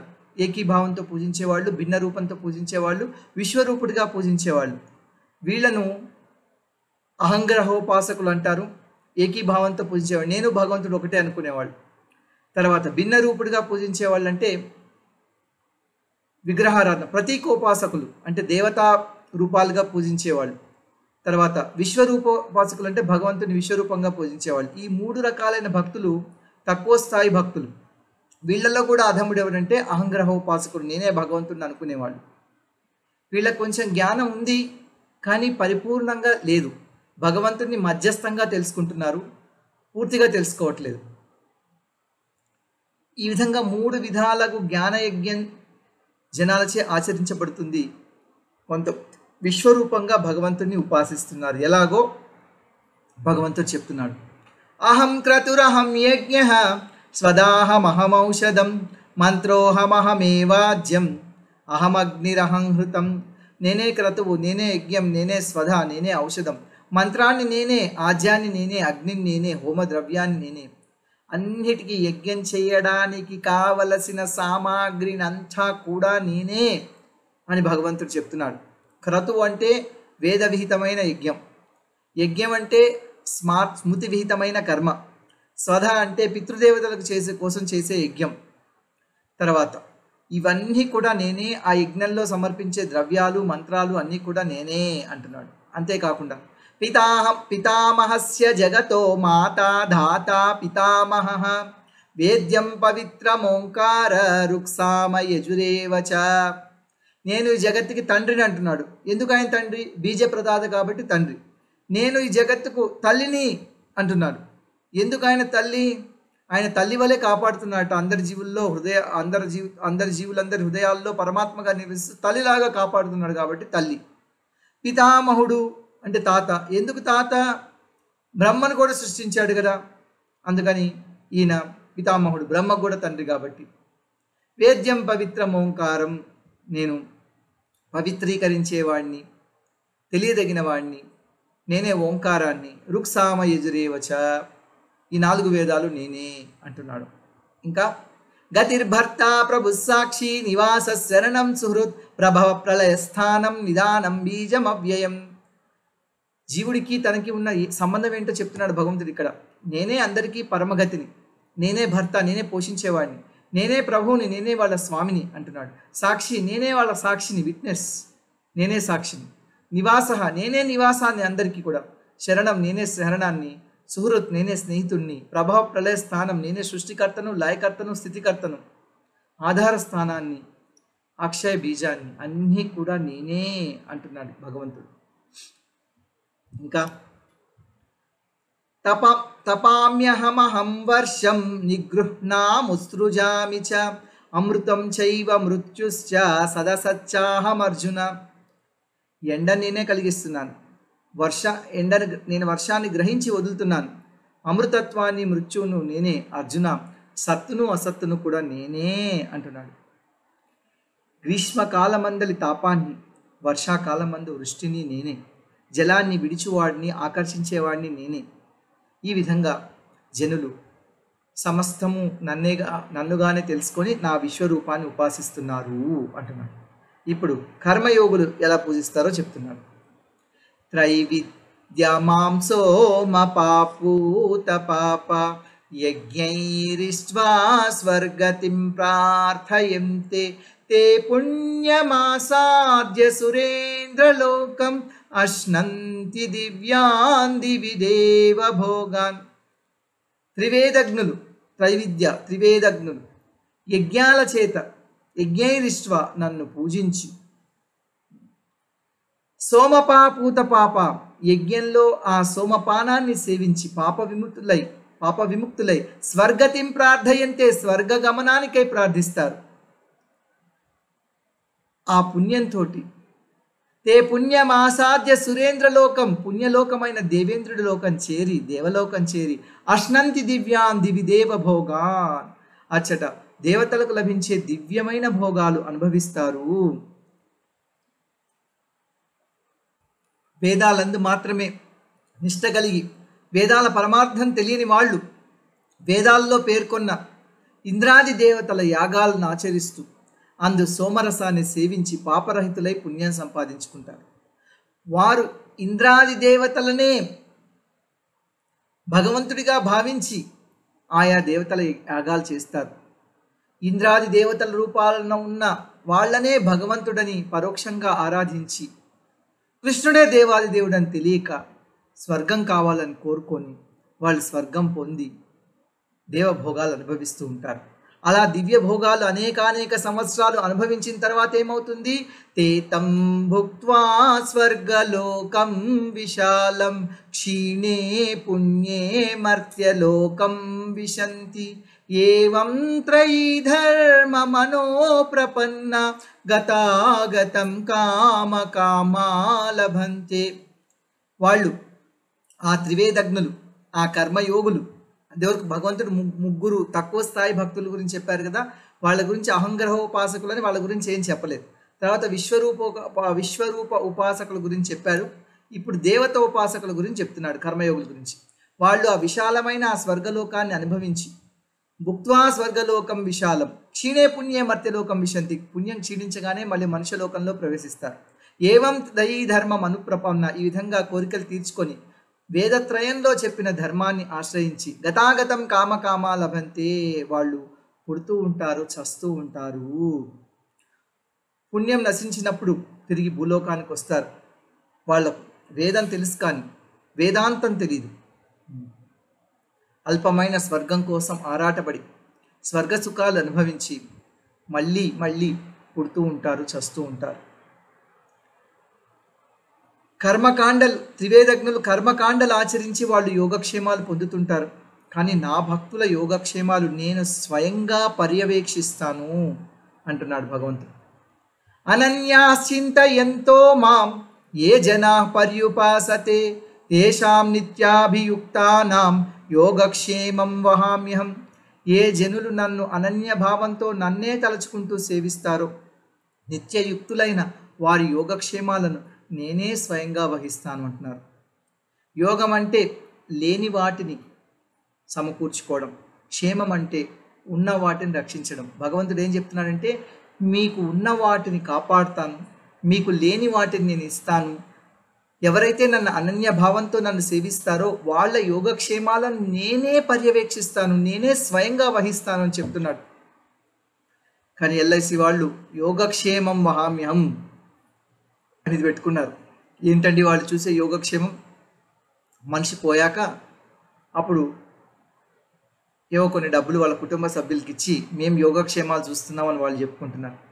నిజానికి భగవంతుడిని మించిన యోగక్షేమాలు ఎవరు కూడా చూసుకోలేరు. మరి ఈ దేవతారాధకుల పరిస్థితి ఏమిటి, వీళ్ళ గమ్యం ఏమిటంటే చెప్తున్నాడు. ఏప్యన్య దేవతా భక్త యజంతే శ్రద్ధయాన్విత తేపి మామేవ కౌంతేయ యజంతి అవిధిపూర్వకం. ఓ కౌంతేయ, అన్య దేవతలకు భక్తులై వాళ్లను శ్రద్ధతో పూజించేవాళ్ళు వాస్తవానికి అవిధిపూర్వకంగా నన్నే పూజిస్తున్నారు. వాళ్ళ వేదం నందు నిష్ట కలిగి వేదాంత పరిజ్ఞానం లేని వాళ్ళు నా విభూతులైన ఇంద్రాది దేవతలను పరమశ్రద్ధతో ఆరాధించి వాళ్ళు ఈ విధంగా పరోక్షంగా నన్నే ఆరాధిస్తున్నారు. కానీ అవిధిపూర్వకం, శాస్త్ర విరుద్ధంగా ఆరాధిస్తున్నారు. ఎందుకు శాస్త్ర విరుద్ధంగా? శాస్త్రాల్లో దేవతారాధన ఉంది, మరి భగవంతుడు అది అవిధిపూర్వకం అని ఎందుకు అంటున్నాడు? భగవంతుడు శాస్త్రాలను ఖండిస్తున్నాడా? భగవంతుడు శాస్త్రాలను ఖండించట్లేదు. భగవంతుడు దేవతలను కృష్ణుడిగా భావించడం తప్పు అంటున్నాడు. దేవతలను భగవంతుడి యొక్క ప్రతినిధులుగా ఆరాధించాలి తప్పితే దేవతలను భగవంతుడే అని ఆరాధించకూడదు. ఇది శాస్త్ర విరుద్ధము అంటున్నాడు. మరి అటువంటి దేవతారాధకులకు కలిగే ఫలితం ఏంటి? అహం హి సర్వయజ్ఞానాం భోక్తా చ ప్రభురేవ చ నతు మామభిజానంతి తత్వేన తచ్చవంతి తే.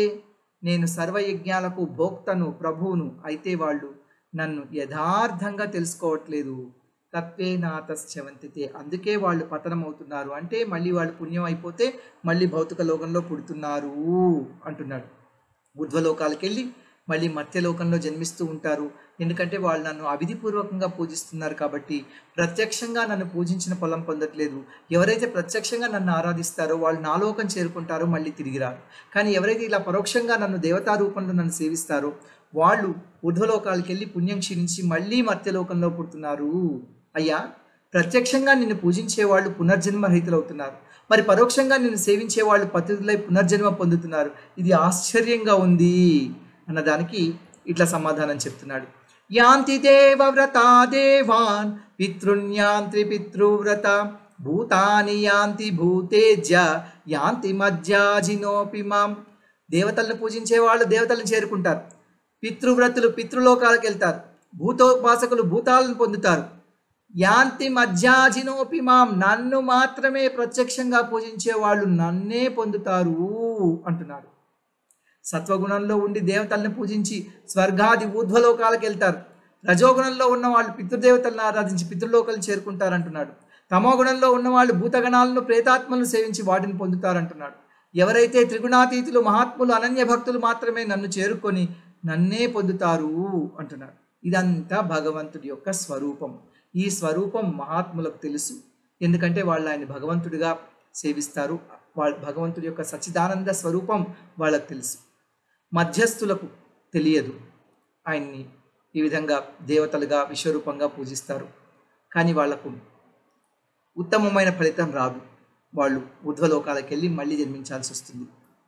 ఆ తర్వాత మూఢులకు తెలియనే తెలియదు అంటున్నాడు భగవంతుడు. ఇప్పుడు స్వరూప జ్ఞానంపై చర్చ ముగించి స్వభావ జ్ఞానం చెప్తూ ఏ విధంగా తన భక్తులు సమర్పించిన పదార్థాలను తను స్వీకరిస్తాడో చెప్తున్నాడు. స్వభావ జ్ఞానం. పత్రం పుష్పం ఫలం తోయం యో మే భక్త్యా ప్రయచ్చతి తదహం భక్త్యుపహృతం అశ్నామి ప్రయతాత్మనః. నాకు భక్తిపూర్వకంగా ఎవరైతే పత్రం కానీ పుష్పం కానీ ఫలం కానీ జలం కానీ సమర్పిస్తాడో ప్రేమతో సమర్పించిన దాన్ని నేను ప్రేమగా అనుభవిస్తాను, స్వీకరిస్తాను, ఆనందిస్తాను అంటున్నాడు. ఒక తులసి పత్రం సమర్పించిన, ఒక తామర పుష్పం సమర్పించిన, ఆయా ఋతువుల్లో లభించే ఫలం సమర్పించిన, ఏమీ లేకపోతే కొంచెం జలమైనా, ఏ పుణ్య నదిలో జలమైనా ఇంకా ఏ జలమైనా, ముఖ్యంగా గంగాజలం సమర్పిస్తే ఆనందంగా స్వీకరిస్తాను. ఓ అర్జున, నువ్వు కూడా సమస్తము నాకే సమర్పించవయ్యా అని చెప్తున్నాడు. అర్జునుడి ద్వారా మనకు ఉపదేశం ఇస్తున్నాడు. యత్ కరోషి యదస్నాసి యజ్జుహోషి దదాసి యత్ తపస్యసి కౌంతేయ తత్కురుష్వ మదర్పణం. ఓ కుంతీపుత్ర, నువ్వు చేసే కర్మలు, నువ్వు భుజించే పదార్థాలు, నువ్వు ఇచ్చే హవిస్సులు, నువ్వు చేసే దానాలు, నీవు అభ్యసించే తపస్సు నాకు అర్పణంగా చెయ్యి. లౌకిక కర్మైనా వైదిక కర్మైనా అవన్నీ కర్తృత్వము భోక్తృత్వము లేకుండా నాకే ఆ కర్తృత్వాన్ని భోక్తృత్వాన్ని ఆరాధ్యతను నాకే చెందేటట్లు సమర్పించు.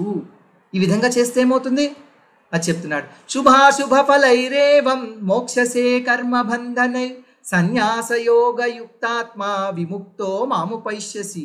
ఈ విధంగా చేయడం వల్ల శుభాశుభ ఫలాలనిచ్చే కర్మబంధాల నుండి నువ్వు ఒక్కసారిగా విముక్తుడు అయిపోతావు. సన్యాసయోగయుక్తమైన మనస్సుతోటి నీవు ముక్తుడువై నన్నే చేరుకుంటావు. విముక్తో మాముపైష్యసి. సమస్తము భగవంతుడికే అర్పించడం సన్యాసయోగము. సమస్తము భగవంతుడి కోసం సమర్పించడం అది సన్యాసయోగం. అంతేగాని కాషాయ గుడ్డలు వేసుకోవడం సన్యాసయోగం కాదు. ఈ విధంగా నువ్వు సన్యాసయోగం ఆచరిస్తే, అంటే భక్తి యోగం ఆచరిస్తే ముక్తుడువై మరణానంతరం నన్ను చేరుకుంటావు అంటున్నాను. అయ్యా, దేవతలను ఆరాధించే వాళ్ళు పతితులు అవుతున్నారు, నిన్ను ఆరాధించే వాళ్ళు నిన్ను చేరుకుంటున్నారు. ఇది పక్షపాత వైఖరి అంటారేమో అని భగవంతుడా చెప్తున్నాడు. సమోహం సర్వభూతేషు నమే ద్వేష్యోస్తి న ప్రియః ఏ భజంతి తు మాం భక్త్యా మైతే తేషు చాప్యహం. నేను సర్వభూతాలకు సముడను. నమే ద్వేష్యోస్తి న ప్రియః, నాకు ద్వేషింపదగిన వాడు కానీ ప్రియమైన వాడు కానీ లేడు. ఏ భజంతి తు మాం భక్త్యా మైతే తేషు చాప్యహం. ఎవరు నన్ను భక్తితో సేవిస్తారో వాళ్ళు నా యందు ఉంటారు, నేను వారి యందు ఉంటాను. ఇదేంటయ్యా అర్థం కావట్లేదు నువ్వు చెప్పేది అనుకుంటాం ఏమో భగవంతుడి గురించి. అందరి సర్వభూతాలకు నేను సముణ్ణి, నాకు ప్రియమైన వాడు ద్వేషించేవాడు లేరంటున్నారు. కానీ నన్ను భక్తితో సేవించేవాళ్ళు నా యందే ఉంటారు, నేను వారి యందే ఉంటాను అంటున్నాడు. ఎలా దీన్ని అర్థం చేసుకోవడము అంటే, భగవంతుడు సూర్యుడు లాంటివాడు, వర్షం లాంటివాడు, చింతామణి లాంటివాడు, కల్పవృక్షం లాంటివాడు. సూర్యుడు అందరికీ సమానం. మనం సూర్యరశ్మి వద్దనుకుంటే మనం గొడుగు అడ్డుగా పెట్టుకుంటే సూర్యుడు ఏం చేయలేడు, కానీ సూర్యుడు అందరికీ సమానం. వర్షం అందరి మీద పడుస్తుంది.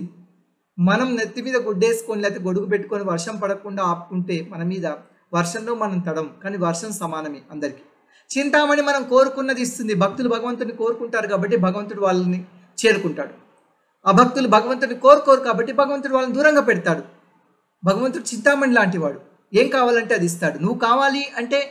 నువ్వే కావాలి అంటే వాళ్ళకు లభిస్తాడు. నువ్వు వద్దే వద్దు అంటే వాళ్ళకు దూరంగా ఉంటాడు. భగవంతుడు కల్పవృక్షం లాంటివాడు. కల్పవృక్షం కామధేనువు లాంటివాడు. కల్పవృక్షం కామధేనువు చింతామణి కోరిన కోరికలు తీరుస్తాయి. కాబట్టి ఎవరైతే భగవంతుడు కావాలి అనుకుంటారో భగవంతుడు వాళ్ళకు లభిస్తాడు. ఆయన అందరికీ సమానం. ఆయనకు ద్వేషింపదగిన వాడు కానీ ప్రేమించదగిన వాడు కానీ లేడు. కానీ భక్తుణ్ణి ప్రేమిస్తాడు భగవంతుడు. ఎందుకు? భక్తుడు భగవంతుడిని ప్రేమిస్తాడు కాబట్టి భగవంతుడు భక్తుడితో ఆ విధంగా ప్రతిస్పందిస్తాడు. ఆ ప్రతిస్పందన భక్తుడి యొక్క ప్రేమకు, భగవంతుడి యొక్క ఆదరణ. అది పక్షపాతం కాదు. ఇది భక్తి యొక్క మహాత్మ్యం, భక్తి యొక్క గొప్పతనం. అపి చేత్ సుదురాచారో భజతే మాం అనన్యభాక్ సాధురేవ సమంతవ్యః సమ్యక్ వ్యవసితో హి సహ.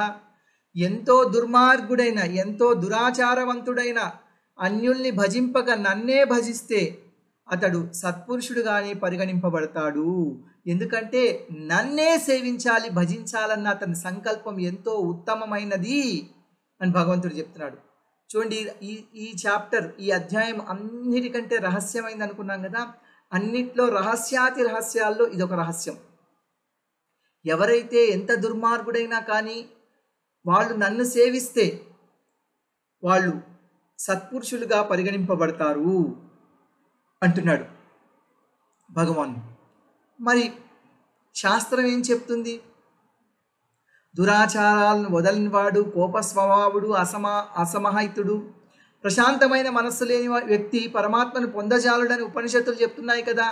మరి వీళ్ళు ఎట్లా నేను పొందుతున్నానంటే, అయ్యా వాళ్ళ సంకల్పం నా మీద ఉంది, నా మీద భక్తి ఉంది, వాళ్ళు ఇంకెవరిని భజించక నన్నే భజిస్తున్నారు కాబట్టి వాళ్ళు పవిత్రులు అవుతారు అంటున్నాడు భగవంతుడు. శిలా ప్రభుపాదులు ఏం చేశారంటే, ఈ శ్లోకాన్ని ఆధారం చేసుకొని పాపం చేస్తూ ఎవరు తనను తాను భక్తుడిగా భావించొద్దు అంటున్నారు.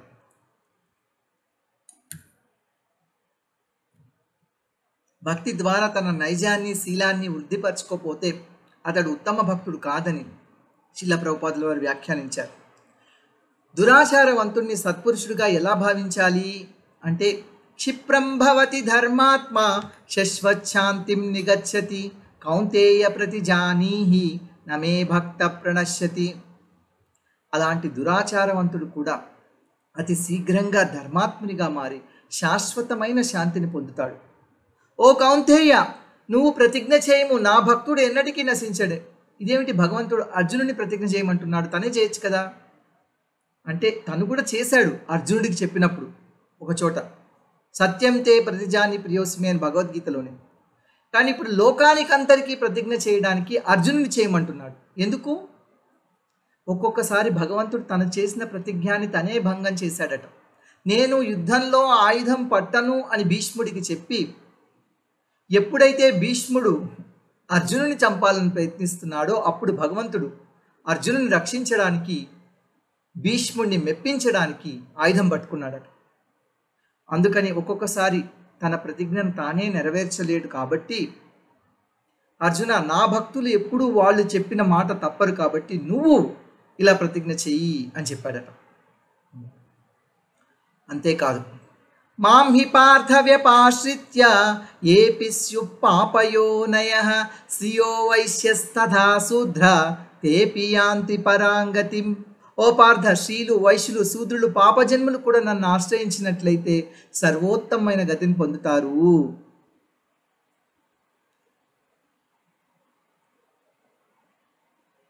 ఎంతోమంది వైశ్యులు, శూద్రులు, స్త్రీలు పాపజన్మలు కూడా భగవంతుడిని ఆశ్రయించి శుద్ధులయ్యారు. భాగవతం చెప్తోంది, కిరాత హునాంధ్ర పులింద పుల్కష ఆభీర శుంభయవనాక సాదయ ఏన్యే చ పాప యదపాశ్రయాశ్రయ శుద్ధ్యంతి తస్మై ప్రభవిష్ణవే నమః.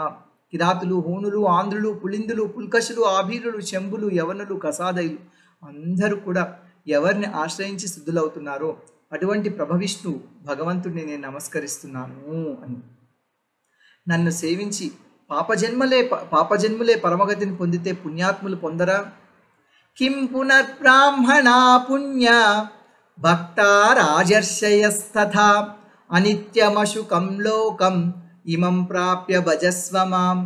పుణ్యాత్ములైన బ్రాహ్మణుల గురించి, భక్తులైన రాజస్సుల గురించి వేరే చెప్పాలా? అనిత్యమైన అశుకమైన ఈ లోకాన్ని పొందిన నువ్వు నన్ను సేవించుము అంటున్నాడు.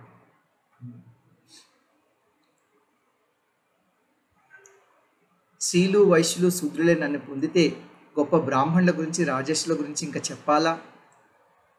నీలాంటి వాళ్ళు ఎప్పుడు నన్నే భజిస్తూ ఉంటారు.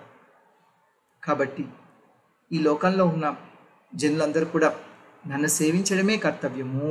ఎలా సేవించాలి? భగవంతుని చివరిగా అది చెప్తూ మోహిస్తున్నాడు. మన్మనాభవ మద్భక్తో మద్యాజీ మాం నమస్కురు మామే వైశ్యసి యుక్త్వైవం ఆత్మానం మత్పరాయణ.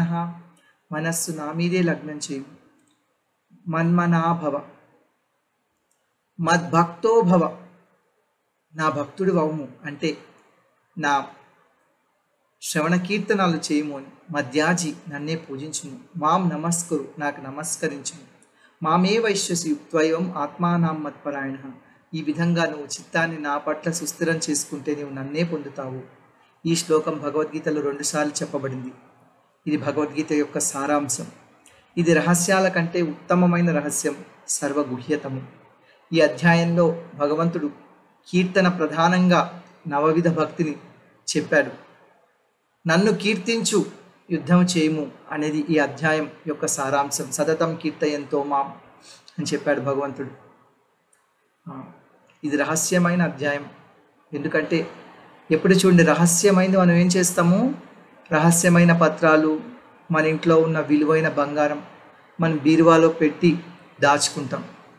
అలాగే ఈ పెట్టెలో, భగవద్గీత అనే పెట్టెలో, దానికి పై తలుపు కర్మయోగం, కర్మషట్కం, లోపలి తలుపు జ్ఞానషట్కం, జ్ఞానయోగం, ఆ మధ్యలో ఉన్న భక్తి యోగం.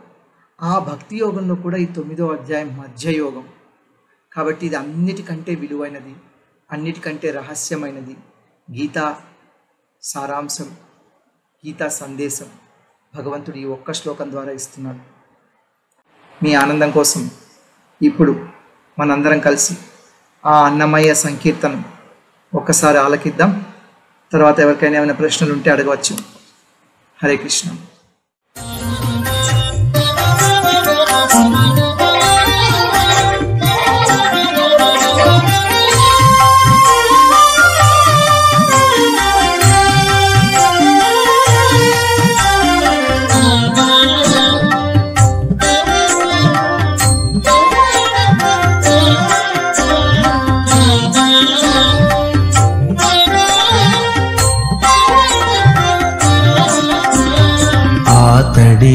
బ్రహ్మణ్య దైవము ఆదిమూలమైనవాడు. ఆతడే బ్రహ్మణ్య దైవము ఆదిమూలమైనవాడు. ఆతని మానుటలెల్లా అవిధి పూర్వకము. ఆతడే బ్రహ్మణ్య దైవము ఆదిమూలమైనవాడు. ఆతని మానుటలెల్లా అవిధి పూర్వకము. ఆతడి బ్రహ్మణ్య దైవము ఆదిమూలమైనవాడు. ఆతడే బ్రహ్మణ్య దైవము ఆదిమూలమైనవాడు.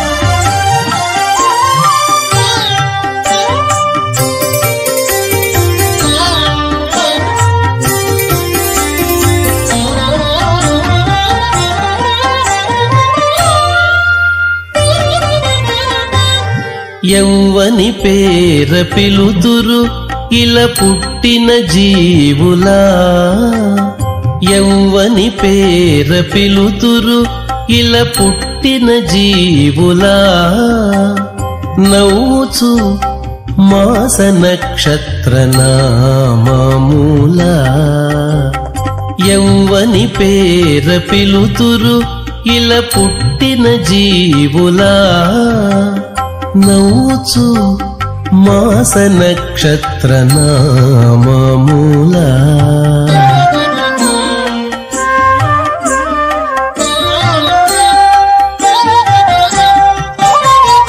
ఔవల యౌవని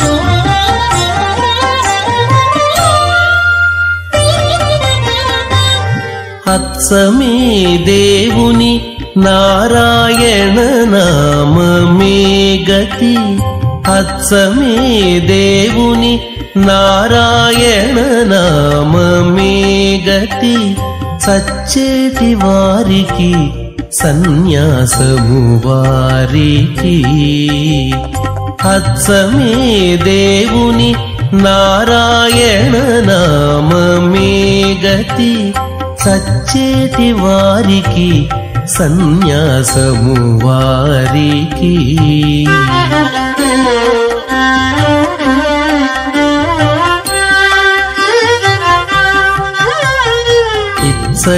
ఇచ్చనెవ్వరిందలచి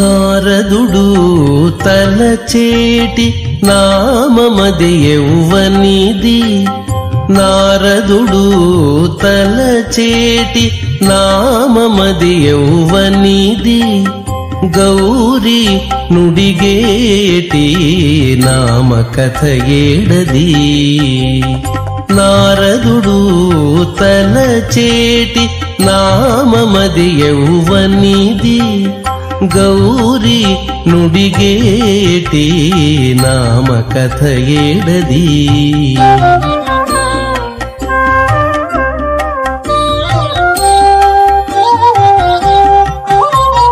తారకమై బ్రహ్మరుద్రతతికెవ్వరి నామము, తారకమై బ్రహ్మరుద్రతతికెవ్వరి నామము, ఈ రీతి శ్రీ వెంకటాద్రినెవ్వడిచ్చి వరము, తారకమై బ్రహ్మరుద్రతతికెవ్వరి నామము, ఈ రీతి శ్రీ వెంకటాద్రినెవ్వడిచ్చి వరము, ఆతడే బ్రహ్మణ్య.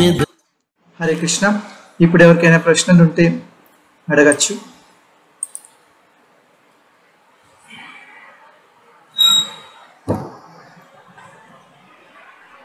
హరే కృష్ణ ప్రభుజీ. హరే కృష్ణ. హరే కృష్ణ ప్రభు. ఎవరు మాట్లాడుతున్నారు? హరే కృష్ణ ప్రభు. ఎవరు మాట్లాడుతున్నారండి? నేను నరసింహన్ మాట్లాడుతున్నాను ప్రభు, హైదరాబాద్ నుంచి. చెప్పండి.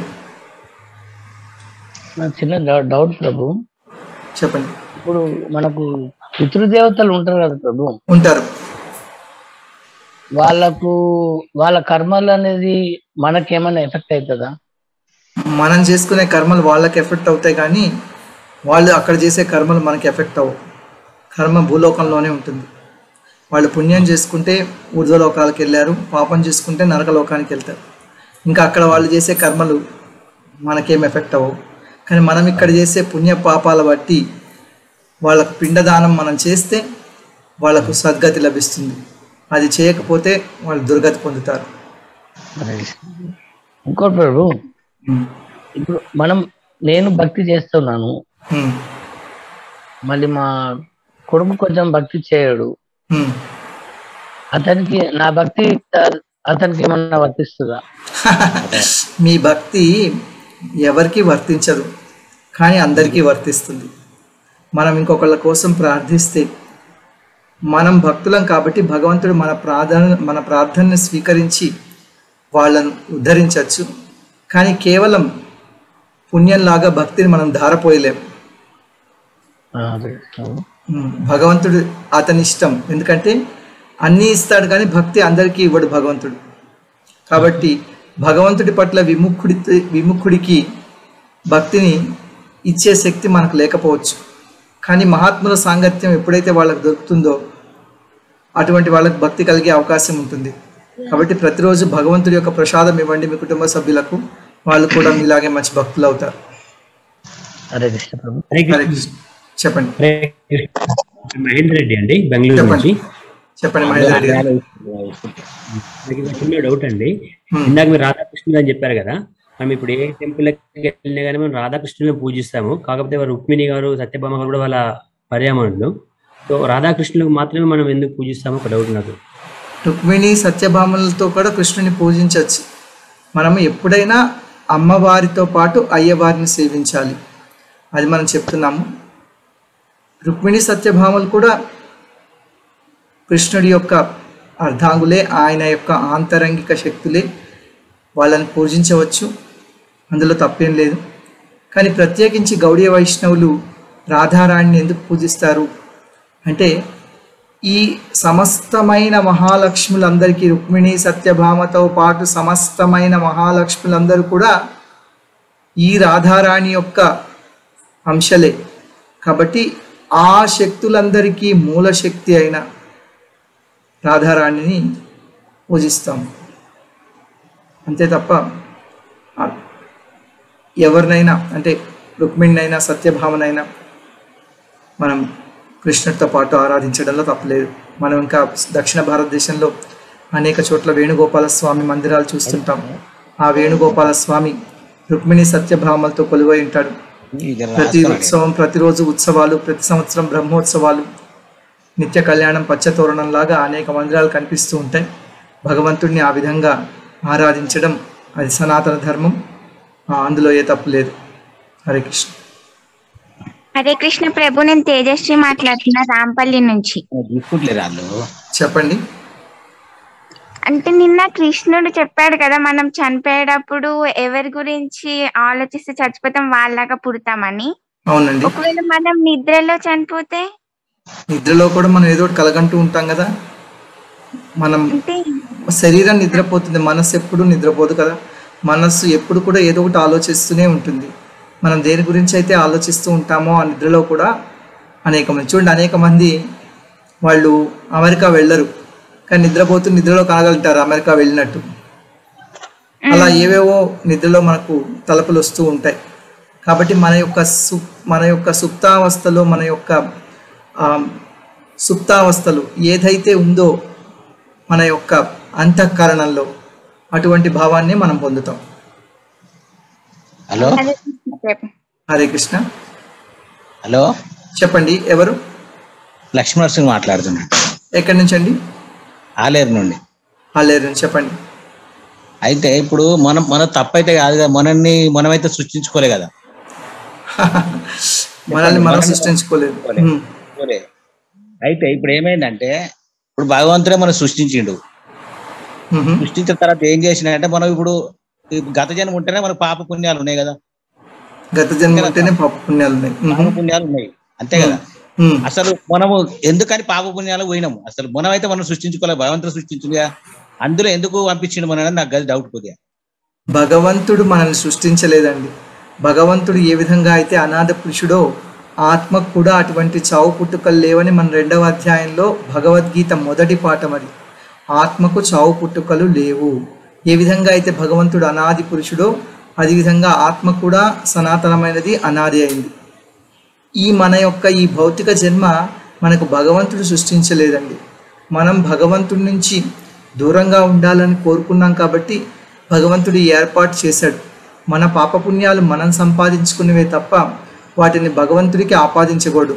నాదత్తే కస్యచిత్ పాపం నచైవ సుకృతం విభు అని భగవద్గీతలో భగవంతుడి ఇదివరకే చెప్పాడు. మీ పాపపుణ్యాలకు నేను కర్తను కాదు, మీరే మీ పాపపుణ్యాల కర్త అని. హరే కృష్ణ.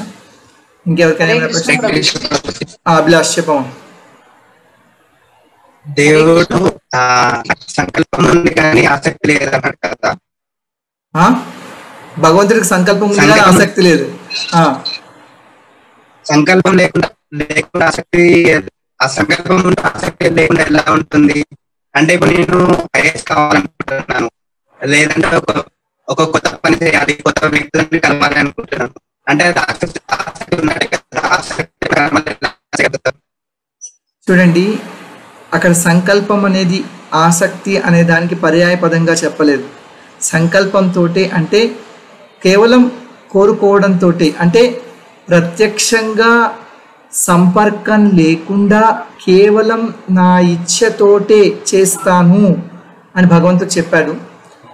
ఆసక్తి ఏంటంటే, కర్మల పట్ల ఆసక్తి ఏంటంటే, ఇప్పుడు చూడండి, నేను ఫస్ట్ క్లాస్ రావాలని చదువుకుంటున్నాను, నాకు సెకండ్ క్లాస్ వచ్చింది, నేను డిసప్పాయింట్ అయిపోయాను. లేకపోతే ఫస్ట్ క్లాస్ మాత్రమే వస్తుంది అనుకున్నాను, డిస్టింక్షన్ వచ్చేసింది, ఆనందం తట్టుకోలేకపోతున్నాను.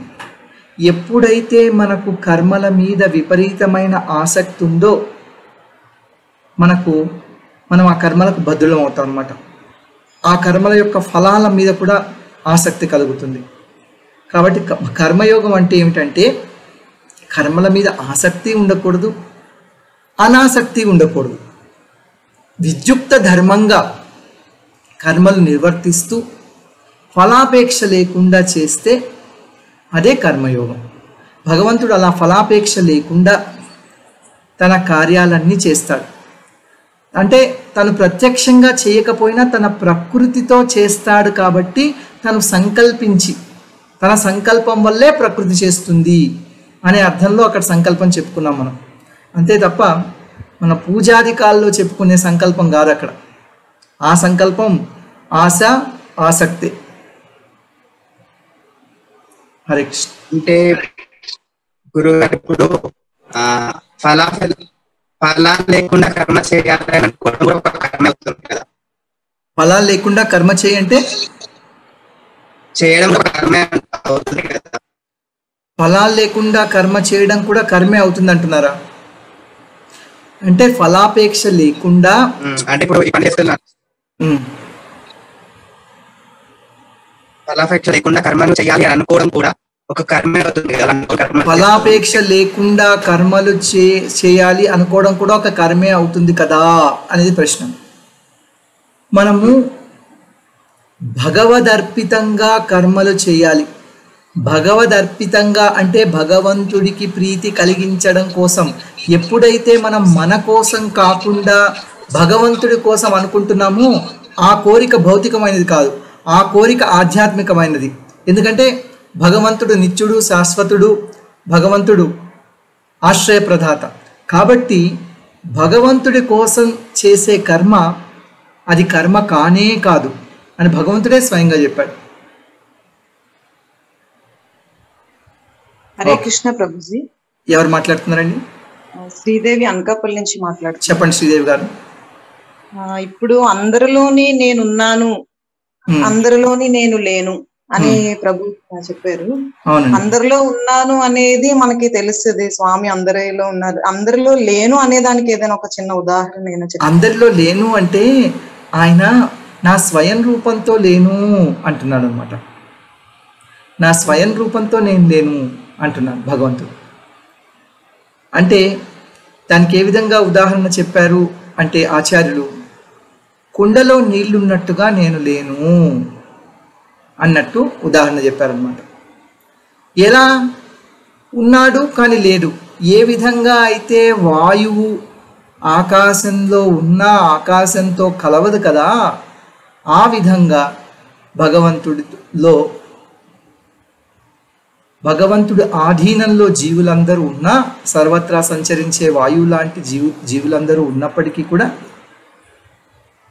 వాళ్ళు భగవంతుడు ఆ జీవులతో భగవంతుడికి ప్రత్యక్ష సంబంధం, ప్రత్యక్ష సంపర్కం ఏమీ ఉండదు. అందుకని నేను అలా లేను, నా స్వయం రూపంతో నేను వాళ్ళల్లో లేను అంటున్నాడు. హరే కృష్ణ ప్రభుజీ. ఇంకొక చిన్న విన్నపం ప్రభుజీ, మీరు స్క్రీన్ షేర్ చేస్తున్నప్పుడు అది జూమ్ చేసుకోవడానికి అవ్వట్లేదు ప్రభుజీ. అంటే మీతో పాటు శ్లోకాలు అవి చదవడానికి ఏదైనా అవకాశం ఉంటే అది సెట్టింగ్స్ ఏమైనా మార్చగలిగారు? ట్రై చేస్తామండి. అంటే అలా ఇప్పుడు అన్నమాచార్యుల కీర్తన పెట్టినప్పుడు అది జూమ్ చేసుకోగలిగాం ప్రభుజీ. కరెక్ట్. కానీ మీరు చూపిస్తున్న శ్లోకాలు జూమ్ చేసుకోలేకపోతున్నాము. శ్లోకాల కోసం ఏం చేస్తారంటే భగవద్గీత యథాతథం పెట్టుకోండి పక్కనే. ఈ పుస్తకం లేదంటే మేము పోస్ట్ చేస్తాం. ఇవే శ్లోకాలు, ఇదే ఆర్డర్ ఫాలో అవుతున్నాము. ప్రతి శ్లోకం, ఏ శ్లోకము, ఏ పాదము, ఏ పదము వదిలిపెట్టకుండా అన్నీ కూడా ఒక గంటలోనే చెప్పడం ప్రయత్నిస్తున్నాం. ఇది పెట్టుకోండి. ఎందుకు జూమ్ చేయలేకపోతున్నాం అంటే మేము ఆ స్లైడ్ని, స్పీకర్ని మారుస్తున్నాం అనమాట, ఓబిఎస్ అని వేరే సాఫ్ట్వేర్ వాడుతూ. అది వీడియో నుంచి రిలే వస్తుంది కాబట్టి మీరు జూమ్ చేయలేకపోతున్నారు. ఇందాక అన్నమయ్య కీర్తన పెట్టినప్పుడు అది మార్చాం, ఎందుకంటే అప్పుడు స్పీకర్ని చూడవలసిన అవసరం లేదు కాబట్టి అలా చేయాల్సి వచ్చింది. ఇంకేదైనా ఒకవేళ సెట్టింగ్ అలాంటిది ఉంటే ట్రై చేస్తాము. రోజు దీని మీద ఏదో ఒకటి చేస్తూనే ఉన్నాము, కానీ ఎటువంటి సెట్టింగ్ ఏం దొరకలేదు. హరే కృష్ణ ప్రభుజీ. హరే కృష్ణ, చెప్పండి. శశికాంత్ ప్రభుజీ. ప్రభుజీ మీ రికార్డింగ్స్ ఎక్కడ దొరుకుతాయి ప్రభుజీ? మేము రోజు పోస్ట్ చేస్తున్నాం కదా. మెసేజ్లో లింక్ ఉంది చూడండి, మెసేజ్లో లింక్ ఉంది. ఇస్కాన్ రాంపల్లి వెబ్సైట్ ఉంది, iskanrampalli.com. అందులో మీరు చూస్తే గీతా సందేశం లెక్చర్స్ అన్నీ ఉన్నాయి.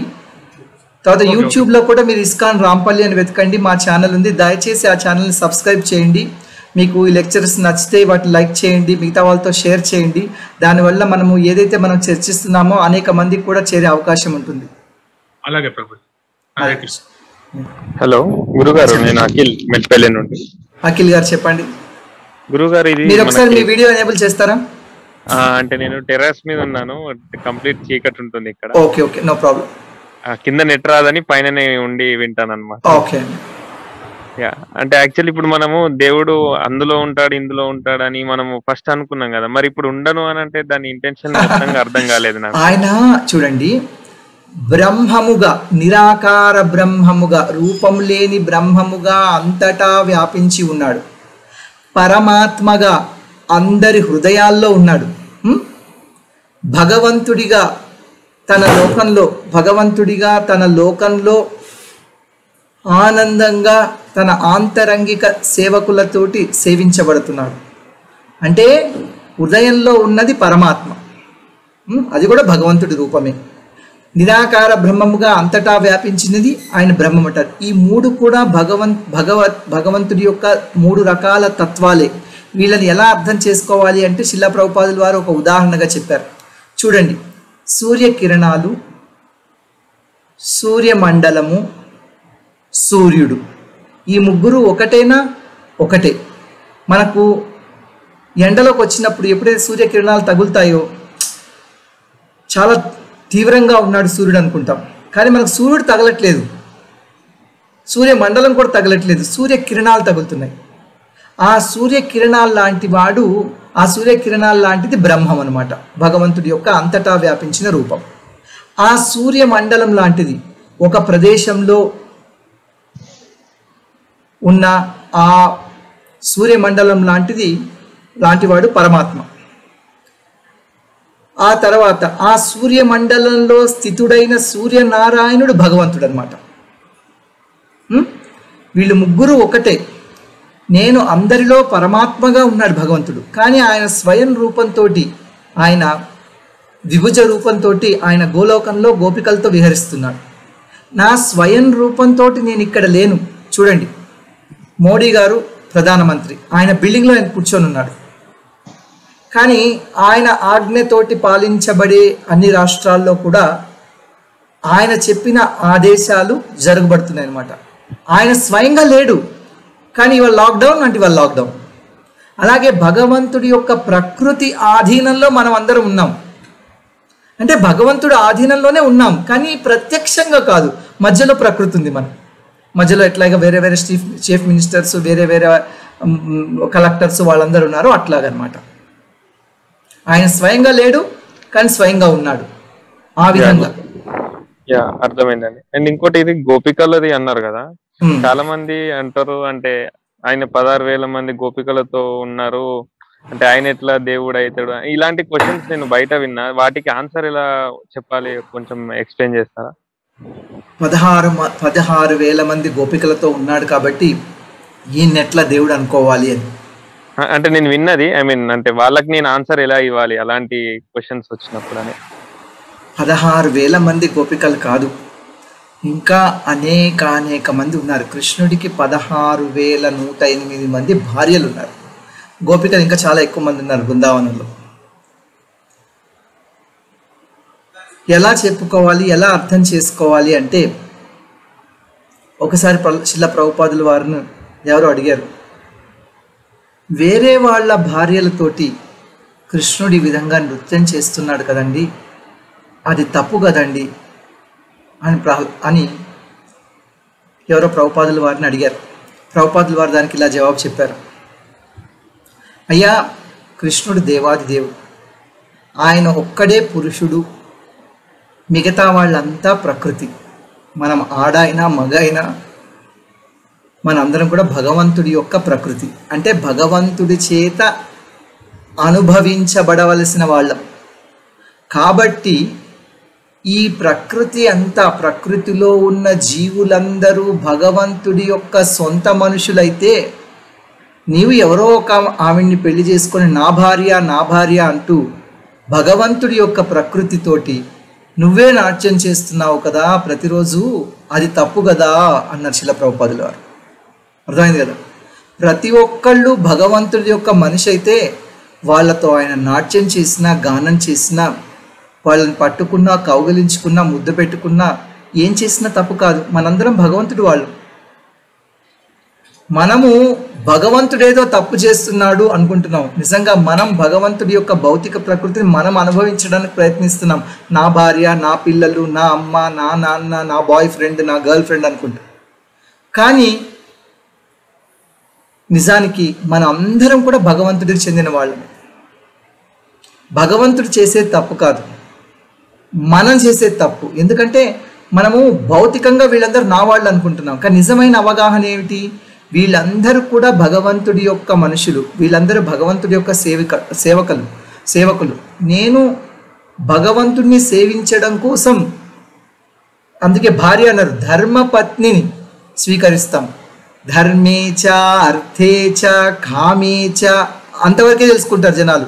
కానీ మోక్షేచ, మోక్షం కోసం కూడా, అసలు మోక్షమే పరమార్థంగా మనం ధర్మపత్నిని స్వీకరిస్తున్నాం, ధర్మబద్ధంగా జీవితం గడుపుతున్నాం.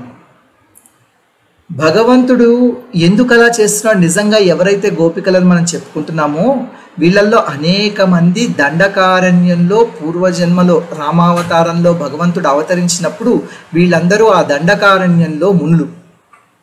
వాళ్ళందరూ భగవంతుడి యొక్క సాంగత్యం ఆ విధంగా కావాలనుకున్నారు, మాధుర్య భావనలో. అందుకే వాళ్ళందరూ కృష్ణావతారంలో గోపికలుగా పుట్టారు. భగవంతుడు వాళ్ళు కోరుకున్న విధంగా భగవంతుడు అనుగ్రహించాడు. ఎందుకంటే ఇందాక చెప్పుకున్నాం కదా, ఆయన కల్పవృక్షం లాంటి వాడు, చింతామణి లాంటి వాడు, కామధేను లాంటి వాడు. వాళ్ళు ఏం కోరుకున్నారో వాళ్ళని అనుగ్రహించారు. అది మనం తప్పు అని అనుకుంటే మనం చేసేది తప్పు. భక్తుడికి భగవంతుడికి మధ్య సంబంధం అవినాభావమైనది. భక్తుడు ఏ రకంగా భగవంతుడిని సేవించాలనుకుంటాడో భగవంతుడు ఆ విధంగా భక్తుడిని అనుగ్రహిస్తాడు. ఈ గోపికలందరూ భగవంతుడిని ఆ విధంగా మాధుర్య రసంలో వాళ్ళు సేవించాలనుకున్నారు కాబట్టి భగవంతుడు వాళ్ళతో ఆ విధంగా ప్రతిస్పందించాడు. కానీ ఆయనకి ఎలాంటి కామ వికారాలు లేవు. మామూలు మనుషుల్లాంటి కలిగే కామ వికారాలు భగవంతుడిలో లేవు. కామము, క్రోధము ఇవన్నీ భౌతికమైనవి. భగవంతుడు భౌతిక గుణాతీతుడు. ఎందుకంటే ఈ గుణాలన్నీ మాయ వల్ల కలుగుతాయి, మాయా ప్రకృతి వల్ల. ఆ ప్రకృతి కృష్ణుడి యొక్క శక్తి, కృష్ణుడి యొక్క బహిరంగ శక్తి ఆయన ఆధీనంలో పనిచేస్తుంది. ఆయన ఆధీనంలో పనిచేసేది కాబట్టి ఆయన మీద తన ప్రభావాన్ని చూపించదు. అంటే భగవంతుడికి కామము, క్రోధము, ద్వేషము ఇటువంటివి లేవు. భక్తుడు ఆ విధంగా కోరుకున్నాడు కాబట్టి భగవంతుడు ఆ విధంగా ప్రతిస్పందించాడు, అందులో తప్పు లేదు. ధన్యవాదాలు గురూజీ. Thank you so much. హరే కృష్ణ. హరే కృష్ణ ప్రభు. ఆఖరి ప్రశ్న ఇప్పుడు 9:45 అయింది. చెప్పండి. హరే కృష్ణ ప్రభు. నా పేరు సౌభాగ్య. నాకు ఒక డౌట్ ఉంది. జనరల్ గా ఏంటంటే కొంతమంది అంటారు శ్రీకృష్ణుడికి సంతానం ఉందని, కొంతమంది అంటారు లేదని. సో ఇందులో ఏది కరెక్ట్? శ్రీకృష్ణుడికి సంతానం ఉందా లేదా? భాగవతం చదువుకోండి. కృష్ణుడికి 16,108 మంది భార్యలు ఉన్నారు. కృష్ణుడికి ప్రతి ఒక్క భార్యకి 10 మంది అబ్బాయిలు, 1 అమ్మాయి పుట్టారు, అంటే 11 మంది. కాబట్టి కృష్ణుడికి 16,108 ఇంటూ 11 మంది పిల్లలు ఉన్నారని శాస్త్రం చెప్తోంది. అది యథార్థం. ఇంకా పరమ సత్యం ఏమిటంటే మనం అందరం కూడా భగవంతుడి యొక్క పిల్లలమే. ఎందుకంటే అహం బీజ ప్రదాపిత, నేను ఆ బీజ ప్రదాతనైన తండ్రిని, ఈ భౌతిక జగత్తు మీకు తల్లి, నేను తండ్రిని అని భగవంతుడు భగవద్గీతలో ఈ విషయాన్ని 3 సార్లు చెప్పాడు. కాబట్టి భగవంతుడికి మన అందరం కూడా పిల్లలమే. హరే కృష్ణ. హరే కృష్ణ. Thank you. మనం మిగతా ప్రశ్నలు ఏమైనా ఉంటే రేపు చెప్పుకుందాము. హరే కృష్ణ. దయచేసి నరసింహ నీరాజనం కార్యక్రమంలో పాల్గొనండి. పొద్దున 5 గంటలకు మంగళహారతిలో పాల్గొనండి. తర్వాత భాగవత ప్రవచనం నరసింహ నీరాజనంలో జాయిన్ అవ్వండి. హరే కృష్ణ.